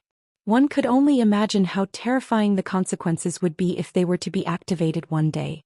Yang Qindong naturally would not tell Zhou Xian what to do about the Southern Ming Empire. However, he did not hold back and told her everything about Baiming. Zhou Xian's neck was covered in cold sweat as she listened. In the end, she kept nodding her head. At noon, Zhou Xian stayed at the Yang residence for lunch. The sixth Madame Luan Xiaoyu also came out to accompany her, expressing how much Yang Qindong valued her. In the afternoon, the people accompanying Su Xiangshu were replaced by the guards. They accompanied Su Xiangshu to stroll around the first city to let him relax. According to Yang Qindong, he would immediately prepare for the transportation of grain, but it would take 2 to 3 days. After all, it was the food for 200,000 people. In the afternoon, the logistics division commander, Yang Si, rushed over and listened to the young master's arrangements. The new army commander, Tiger's Mane, and Beta Persei were responsible for accompanying him. Yang Qindong continuously reported a lot of numbers, all of which were prepared to be sent to Sanbuchuan City. As the largest city in the grassland, the first city naturally prepared a lot of necessities like grain. It was just a month and a half's worth of grain for 200,000 people, so it was not a big problem. After Yang Qindong finished giving out the orders one by one, Yang Si naturally nodded his head continuously, indicating that he would do it as soon as he went back. He would try to prepare everything in the shortest time possible and send it to Sanbuchuan City on the carriage. When Commander Tiger's Mane saw that they were going to transport grain to Baiming, he immediately expressed a different opinion. Young master, you said that we will have a battle with Baiming and Southern Ming Empire sooner or later. Why are we sending them grain now? Isn't this helping our opponents and helping them become stronger? Well, a battle is inevitable, but how big the scale of this battle is can be carefully considered. Let's put it this way. If we do it well, the scale of this battle may be very small, so small that it can be ignored. On the contrary, if the preparation is not done well, the scale of this battle will be very big. Even if we win, Southern Ming Baiming will not be able to recover. If that's the case, after we move there, we will need to spend more energy to help them develop. In contrast, we are just transporting some grain now. It's nothing compared to what we will have to pay in the future. The three people in front of him were very close to him, so he naturally told them everything without hiding anything.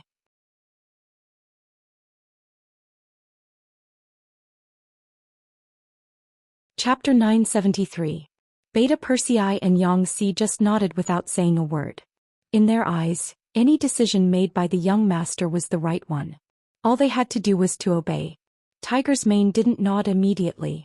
Instead, after thinking for a while, he suddenly looked up and said with a surprised expression, "Young master, are you planning to peacefully recover the north and south of the great Ming dynasty? It's impossible to achieve complete peace. We still have to fight a war, and the best way is to talk while fighting.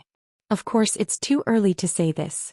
The great Ming dynasty's foundation is still there, and it's far from being solved in a short period of time. A starving camel is still bigger than a horse, and we still have too much work to do." Yang Qindong looked up at the sky and said with a sigh, "Hee hee, young master, you don't have to be so melancholic. As long as you want to do something, there's nothing you can't do. Besides, our 5-star army has given the Han people so good and generous. One day they will all be loyal to us. At that time, maybe the great Ming dynasty will really be defeated without a fight. Beta Persei saw that the young master's mood seemed a little heavy, so he quickly interjected. This finally attracted Yang Chendong's smile. Not bad, Beta Persei is getting better at talking. Hee, it's all thanks to young master's good teaching, good teaching. Beta Persei scratched his head and showed a silly expression. Okay, don't flatter me here, go and prepare. Yang Chendong smiled and waved his hand. Tiger's Mane, Beta Persei and Yangxi all turned around and left. When Tiger's man left, he was both excited and worried. When he returned to the barracks, he went straight to the deputy commander's office. As soon as he entered the room, he told him about the young master's plan to send provisions to Baiming's army in Sanbuchuan. Is the 6th young master going to make a move? When Shirbei heard this, his eyes revealed a slightly shocked expression. Wait a minute, it's just a delivery of provisions. They didn't say that they were going to start a war. Tiger's Mane's expression turned serious when he heard this. Shibi shook his head and said, We're already planning to send food to Sanbuchuan. Why would the War of Wara agree? When the time comes, one of them will send food while the other won't. Do you think we should fight? But young master didn't say anything. Tiger's Mane shook his head and said uncertainly. The 6th young master didn't say anything. He probably has his own ideas, but it's not mature yet, so there's no need to tell us. But as the leaders of the new army, we have to be prepared in advance. How about this? We'll immediately call the staff officers over for a meeting and see what preparations we have to make once the war starts. Shibi also shook his head. Facts had proven that Yang Chendong's thoughts were not something they could guess, but it was always right to do some work in advance. Yang Chendong really didn't make a final decision to fight. If it was just sending provisions and not fighting with the War of Wara, of course, it would be the best choice, and he was willing to put in some effort for this choice. After all, the War of Wara had hundreds of thousands of cavalry in front of them. It wasn't easy to fight them, not to mention that the Ili army was moving towards Sanbuchuan. They were also in existence that couldn't be ignored. In line with the principle of not fighting, Yang Chendong personally wrote a letter to the head of the reconnaissance team, Ding Shan, and sent it to the Tile camp. In the Wallace camp under Sanbuchuan, Ding Shan, who was wearing a military green uniform and a colonel rank, rode alone outside the Wallace camp. He reported his name and said that he wanted to see the leader of the Walla, Yeshen. The 5-star army sent a representative, which was originally within Yeshen's expectations. His influence was not far from the first city, but Yang Chendong still didn't respond at all. Instead, he began to worry. Now that the other party finally sent someone, he immediately ordered his subordinate, General Ting Shu, to go out of the camp and personally bring the person back to the camp. In the main tent, the spirited Ding Shan saw Zhou Xian, who sat on a tiger pelt and exuded the air of a ruler, exuding a dignified air. Ding Shan, the leader of the 5-star army's reconnaissance team, greets leader Yeshen. Ding Shan's gaze first scanned the main tent and found that there were more than a dozen grassland boors dressed in strange clothes. All of them were tall and had fierce gazes, but he didn't show the slightest fear. Instead, he bowed to Yeshen with a calm expression. Oh, you're a leader. As far as I know, with your status, you can be considered a top figure in the 5-star army. Yeshen looked at Ding Shan as if he could see through people's hearts. The other party was very young and had a lot of bearing, which made him unhappy. In his opinion, after entering his tent, the other party's legs should be weak and his whole body should be trembling. I'm not a big figure, I'm just a little more courageous. Ding Shan said, degrading himself. Yes, you're quite courageous. You dare to come to my camp alone. Aren't you afraid of death? That's right, don't talk about not killing envoys in a war. Not long ago you guys dug out the nose of an envoy from the Ili brigade. That did happen, right? The more he looked at Ding Shan's fearless appearance, the angrier Yeshen became. He wanted to scare the other party and let them understand that being arrogant in front of him wouldn't end well. That's right. Ding Shan didn't avoid the topic. Instead, he nodded seriously and admitted, that did happen. That envoy's name was He Kagan. Because he spoke rudely, his nose was dug out. But I didn't speak rudely to leader Yeshen, right? It's not up to you to decide if he's being rude or not. Right now it's up to me to decide. Men, drag him away and dig his nose out. He waved his hand as if saying, I'm being unreasonable, I'm being rude and unreasonable, so what can you do about it? After the order was given, General Ting Shu stood up and walked towards Ding Shan with large strides. Don't move. Ding Shan yelled as he stretched out his right hand and made a strangling gesture towards his neck. If any one of you dares to come near, I'll die in front of you. Don't move. Xianxia was shocked by this sudden scene. Then he slowly leaned against the back of the chair as if he was adjusting his emotions. After a while he asked, Are you really not afraid of death? Everyone is afraid of death. But I'd rather commit suicide than fall into your hands. Ding Shan's voice was loud and clear. He didn't have the slightest intention of lowering his head just because he was in a weaker position. The soldiers of the 5-star army can't be humiliated by anyone. The loud voice reverberated in the air above the main tent and didn't disappear for a long time. Xianxia, who was sitting at the head of the table, had an ugly expression on his face. Just now he only wanted to scare Ding Shan a little and take control of the initiative. In truth, he didn't want to offend the war god for a small regiment commander that he had never heard of. No matter what other people said about Yang Qindong, whether it was the war god, the Duke of Loyalty and Courage, or even the title of Heavenly Khan in Xianxia's eyes, Yang Qindong was still the war god who had stopped him from entering Baiming's capital. He would never forget the scene when the other party looked at him from afar and fired the cannons. This was a demon-like existence. At that time Xianxia was afraid and retreated.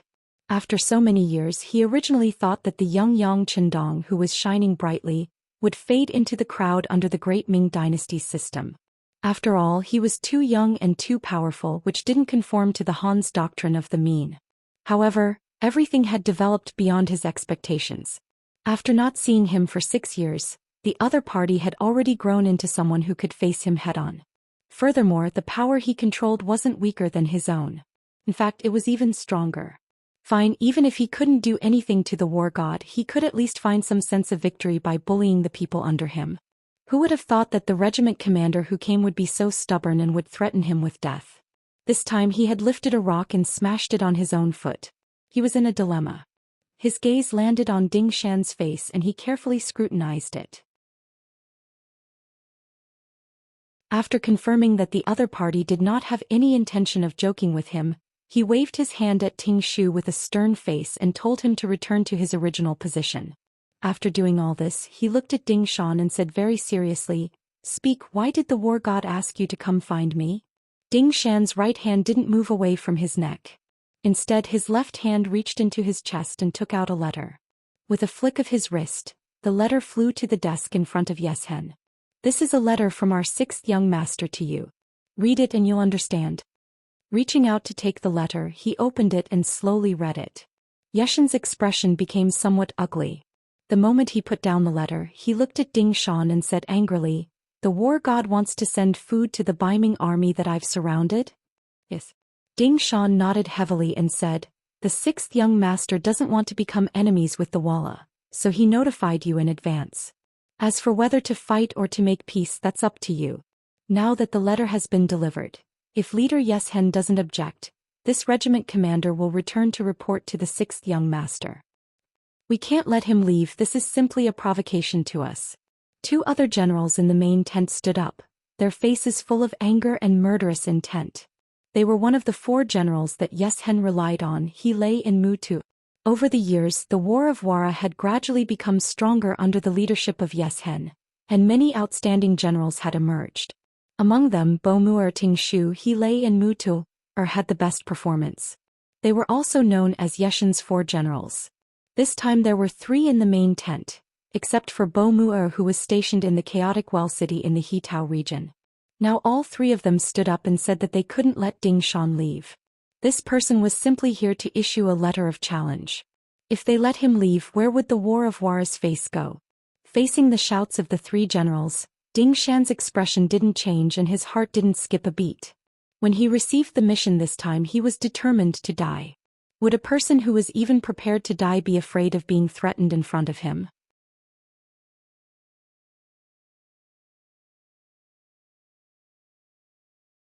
Chapter 974. All right, let him go. Xianxia wasn't prepared to fight with Yang Qindong. Even if he wanted to fight, killing one of the enemy's commanders wouldn't boost his morale. It would only make the 5-star army hate him even more. He wouldn't do such a thankless job. Ding Shan left. When he left, he swaggered. Ting Shu and the other 2 generals were furious. They looked at Yeshen and asked unhappily, "Leader, what's so scary about the 5-star army? They actually wanted to send food to Baiming's surrounded soldiers. They are clearly our enemies." "What do you know? The 5-star army has cannons. They have powerful cannons. Unless we can kill them in one shot, any blind move is just asking for trouble." Yeshen recalled the scene from that night. A trace of fear appeared in his heart. So what if they have cannons? The Baiming army also has cannons, but they were still defeated by us. General Ting Shu said proudly. "That's not the same." Yeshen shook his head. In his heart, Baiming's cannons were too weak. Their attack range was also very limited. It wasn't like that night. He couldn't even see where the cannons were before he was defeated. Yeshen thought highly of the 5-star army. Another general, He Lei, said unhappily, "Leader, are we just going to watch the 5-star army send food to Baiming's army? If that's the case, we will have to pay an even higher price to take down Sanbuchuan. Then what should we do? Do we have to fight against Baiming and the 5-star army at the same time? Let me ask you, if that is the case, what are your chances of winning?" He had also been angered by the questions of the other generals, so he roared back. "This." Ting Shu and the others didn't say anything. They were nothing more than martial artists. If one were to look at them from a higher perspective, they were just fierce generals. When it came to scheming, they were far from it. Because of this, even though they were all capable of fighting, they still became Yeshen's subordinates. The 3 generals didn't say anything. Yeshen waved his hand in annoyance. "All right, you guys can leave first. Let me think about it." The situation of the battle kept changing. Yeshen's mind was in a mess. First, the stubborn resistance of the Northern Ming Imperial Edict Army exceeded his expectations. He used the 100 cannons he had seized and forcefully blasted a huge hole in the western city gate of Sanbulachuan. Then the armored cavalry seized the opportunity to charge in. But even so, the stubborn Northern Ming soldiers still managed to block the hole and drive back the cavalry he had sent out. The Northern Ming army's fighting strength was tyrannical, and their willpower was tenacious, far surpassing what he had previously thought. Just based on this point, he could conclude that the commander of Baiming in Sanbuchuan was definitely not an ordinary person. This also added a lot of resistance to his original plan. When he couldn't attack the city, a second accident occurred.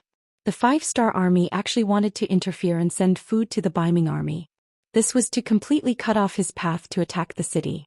He was furious, but he couldn't do anything about it. He had long heard of the strength of the 5-star army. He didn't have the confidence to win against them in a one-on-one battle, not to mention that he might have to face the combined forces of the 5-star army and Baiming army. If that was the case, he would lose without a doubt. Forget it. It's never too late for a gentleman to take revenge. So what if they send food to the Baiming army? In the end, Sanbuchuan is still surrounded by me. When the Baiming army appears, perhaps there will be a turn for the better. Yeshen suppressed his urge to attack and finally decided to take a step back and observe the situation before making a decision. Yeshen's achievements today were all due to his personality. He was the kind of person who could adapt to circumstances. When he had the advantage, he would show his ruthless side. Just like when Tuochuo Buhua was defeated by Yang Chendong, he saw the opportunity and took a bite. In the end, he ended Tuochuo Buhua's life. On the other hand, when the situation was not good, he was very good at holding his breath. He was like a vicious wolf that lay dormant, only waiting for the right opportunity to suddenly jump up and take a fierce bite. Now it was time for him to swallow his anger. After Dingshan returned from delivering the letter, he went to see Yang Chendong in the beginning city and told him everything that happened when he entered the main tent of the Wara army. Yang Chendong listened attentively from the side. After Dingshan finished speaking, he was not stingy with his praise. Then he ordered that the food could be sent. There was no news from Yeshen, so Yang Chendong decided to send the food. The commander of the new army, Tiger's Mane, was puzzled. "Young master, don't we need to wait for a reply?" "No need. Commander Dingshan being able to come back safe and sound is enough to explain the problem." Yang Chendong chuckled. If Yeshen did not agree to the 5-star army's move, it would be difficult for Dingshan to come back. On the other hand, it proved that the other party had misgivings, so he should take advantage of this time to send the food over. What was he waiting for? He did not forget that in a few days the Ely army would arrive on the battlefield. At that time, the situation of the entire battlefield would change dramatically. Before that, the matter of transporting the food had to be done properly. Otherwise, it would be difficult to find another opportunity. Yang Qindong ordered, and 100 carriages were driven out from the logistics division. The Tatar division commander, Su He, personally led a division of men to escort them. This way, even if they encountered any accidents, they would not suffer any losses. Su Yozhen personally watched as the food was loaded onto the carriages. With these things, the nearly 200,000 soldiers in Baiming Sambulachuan city could eat for 2 months. At that time, the army led by Governor Shiheng would arrive and the danger of Sambulachuan city would be resolved. Yang Qindong stood beside Su Yozhen. Not far away, there were a few officials from Baiming's Ministry of Revenue watching. All of this had to be recorded. When they returned, they had to report to the Baiming Imperial Court and report the details of the process. Don't worry, there won't be any problems with the food and no one will stop them. I have arranged for a division of cavalry to escort them. If there is a problem, more troops will quickly arrive. As long as Yeshen does not want to start a full-scale war, he will not stop them. But Brother Su, you can prepare to leave here and return to the capital to report, Yang Qindong said as he patted Su Yozhen's shoulder as he watched the carriages of food being transported out of the first city. Hey, sixth young master, don't worry. I will go and make preparations. However, I still need Wanshan to issue a receipt for the delivery of the food. When the time comes, I will arrange for officials from the Ministry of Revenue to accompany them. I hope that sixth young master can make things easy for me. Su Yozhen nodded. He knew that he had a more important task to do. After returning to Baiming, there was still a big hole to be dug for Emperor Daizong. In comparison, the matter at hand was a small matter. This is not a problem. But I have to remind Brother Su of one thing. After returning to the capital, when Emperor Daizong personally issues an imperial edict regarding my Bugnam of Gojoseon, when can the 5 million taels of silver be withdrawn from the Baiming capital's Yang family bank? Yang Qindong nodded and smiled. Sixth young master, don't worry. I know what to do. Su Yozhen was very clear about his identity, especially after seeing the prosperity and power of the first city. This time he was completely on Xianxia's ship. The food supplies left the first city, passed through Saihan Mountain, and reached Sanbuchuan city very smoothly. Although they would occasionally discover Wallace scouts in the distance, everything was as Yang Qindong had said. Yeshen did not make up his mind to act. In the end, all the food supplies were delivered to Sanbuchuan city. The Xian Mansion's chief soldier, Wanshan, personally came out of the city to welcome them. After the inspection, he issued a receipt to the officials from the Ministry of Revenue. Su Yozhen left. He came with a mission and left with an even more important task. At the same time, Ely led the Li Kingdom's army to the Shajing region. They arrived at Sanbuchuan city and met up with Yeshen's army of 150,000. Apu's arrival made Yeshen very happy. At the very least, he now had the advantage in terms of military strength. Thus, while he assigned the Li Kingdom's army a place to stay, he invited Apu to his tent to discuss the matter of attacking Sanbuchuan city together. Ah, Lord Prime Minister, you're finally here. What do you think? Let's do something big together. Right now, Sanbuchuan city is surrounded by my cavalry. It's so tight that not even a drop of water can get through. Yeshen still wanted to say something. A single sentence from Arab was enough to turn him into a mute. So tight that not even a drop of water can trickle through? If that's the case, what's up with the 1,000 carriages of food that the 5-star army sent into the city? Yeshen was at a loss for words. He did not know how to answer. Apu did not wait for Yeshen to think. He said, Lord Prime Minister just said that if we work together we can do something big. I think that's a good idea. Since that's the case, let's discuss how to deal with the 5-star army. Deal with the 5-star army. Yeshen nodded. Then he looked at Apu with a confused expression. Lord Prime Minister, you didn't hear wrong. We're going to deal with the 5-star army, Apu said confidently. Then he strode to the map and pointed at it. Lord Prime Minister just said that Sanbuchuan city is now heavily surrounded. They have just been defeated and only have the strength to defend the city. They don't have the intention to fight outside the city. Since they're all cities, why don't we attack Xianxia city? That place is the #1 city in the Central Plains. There are countless resources and hundreds of thousands of slaves. If we can capture that place, I think we will get many times more than what we would get from taking down Sanbulachuan. Attack Xianxia city, but the 5-star army is in charge of defending it. There were also some people who hadn't understood the situation yet. So what if they're defending it? I've already sent people to investigate. The 5-star army only has less than 40,000 people. Compared to Wara's 150,000 cavalry and our Ili's 170,000 infantry, 40,000 against 320,000. I'm sure everyone knows who's going to win, Apu said confidently.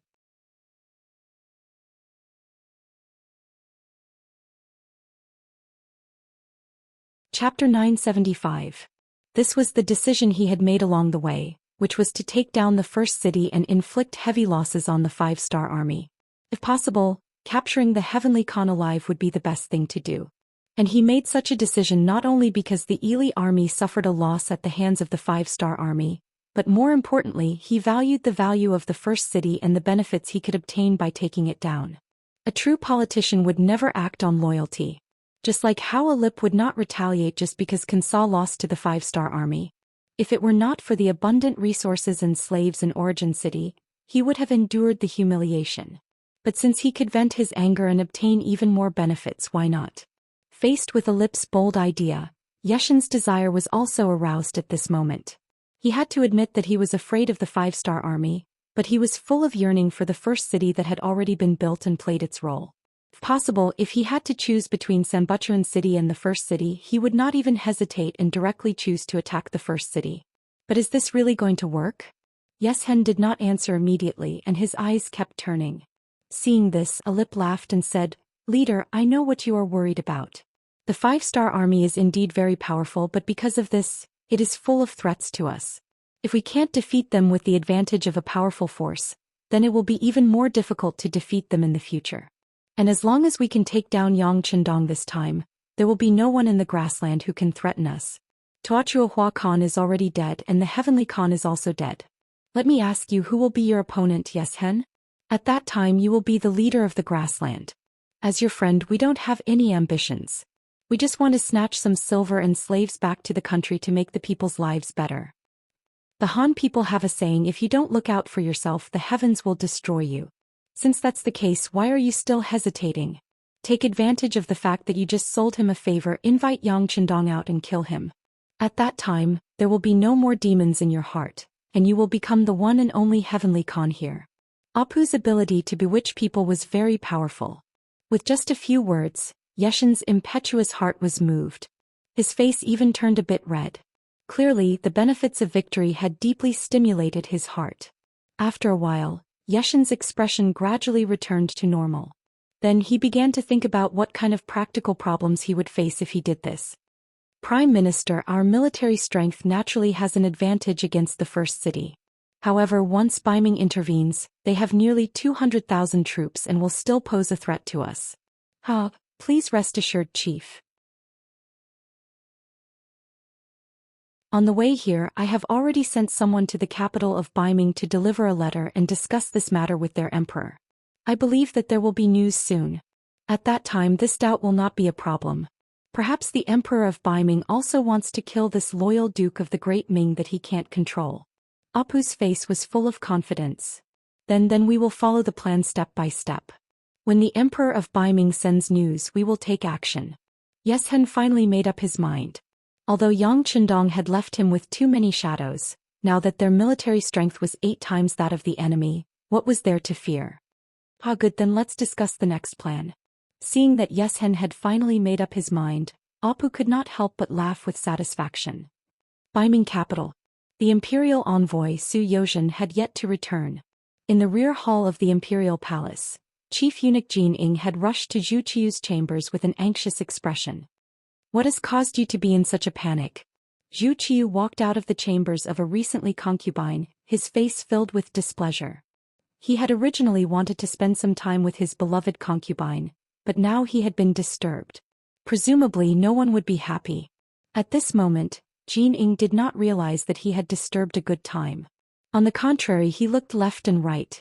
After confirming that there was no one else around, he softly said, "Reporting to your majesty, our embroidered uniform guard has captured a foreign spy in the city." What? Zhu Qiu's expression instantly turned ugly.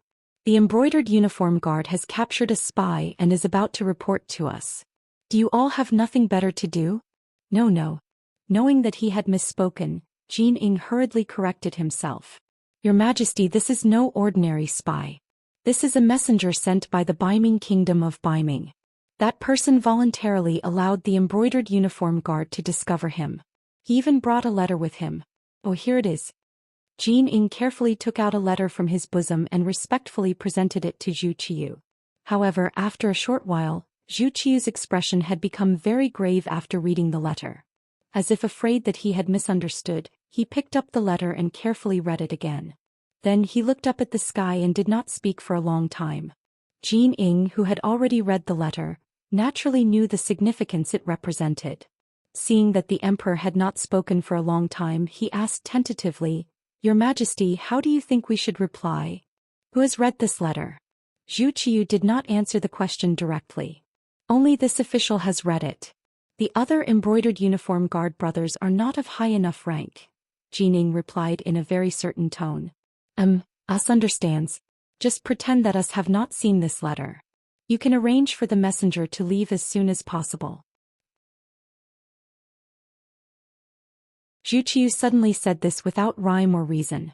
Then he turned and walked toward the back of the palace. However, the direction was not the imperial concubine's palace, but the Qinzheng Hall. Obviously, Zhu Qiu's heart was not calm at this time. At this moment he was no longer in the mood to talk about feelings with anyone. Looking at the emperor's back, Jin Ing nodded in understanding. He already knew what the emperor meant. That was, he had agreed to the request of the Ili army's messenger to join forces to deal with Yang Chendong. However, Zhu Qiu had just wanted to make Yang Chendong the Bugnam of Gozhouzian. It was really not good for him to go back on his word now. Therefore he pretended not to know anything and left it to him, the chief eunuch, to handle. The three sides secretly joined forces. There were all kinds of schemes and betrayals among them. However, Yang Chendong, who was in the first city, was completely unaware of all this. He was only wondering why the Ili army suddenly did not move after they appeared. They did not intend to join forces with the Wara army to attack Senbuchuan city, nor did they intend to send troops to deal with him. As the saying goes, when things are abnormal there must be a demon. This kind of sudden quiet situation gave Yang Chendong a very bad feeling. He did not like the feeling of not being able to control the situation. Worried, he increased the frequency of the scouts' activities in the Shajing area. However, it was a pity that there was still no useful information coming back. The news said that the armies of the Wara army and the Ili army were seizing the time to conduct siege training. It seemed that they were preparing to take down Senbuchuan city in one fell swoop. They have more than 300,000 people. Senbuchuan city is just an isolated city. There are less than 200,000 defenders in the city. Most of them are new recruits who have just entered the battlefield. How can they be so careful? Looking at the military intelligence in front of him, Yang Chendong could only shake his head to express that he did not understand. He still did not understand. It was now the end of July. In more than 2 months, there would be heavy snow on the grasslands. At that time, whether it was outdoor warfare or logistics, it would be much more difficult. It was impossible for everyone not to understand this reasoning, but why were they not in a hurry? Just what were they waiting for? Reporting. Just as Yang Chendong was feeling puzzled, the voice of the first guard captain Chiovi came from outside the courtyard. Soon after, he appeared in front of Yang Chendong with a secret report in hand, handing over a telegram that had just been sent to Yang Chendong. Holding the telegram in his hand, Yang Chendong only glanced at it before suddenly standing up from his chair. His voice carried a trace of confusion as he asked, "The telegram says that Baiming's commander-in-chief Shiheng led 200,000 reinforcements out of Jiyong Pass and suddenly began to slow down. Is this news true or false? When did it happen? Immediately send Wang Shan to investigate." The news had been sent by a secret agent of the security bureau hidden near Jiyong Pass. They had seen that Baiming's reinforcements had suddenly slowed down, almost stopping every now and then. Considering that Baiming was waiting for reinforcements on the front lines, this situation was very abnormal, so they had sent a telegram to inform the higher-ups. Originally, not long after the war began, Tulu City had been sealed off. Under the policy of not allowing anyone to leave or enter, no one had thought that the news would leak out, and no one had figured out what a telegram was. But no matter what, Yang Qindong still saw the telegram and understood the movements of Baiming's reinforcements.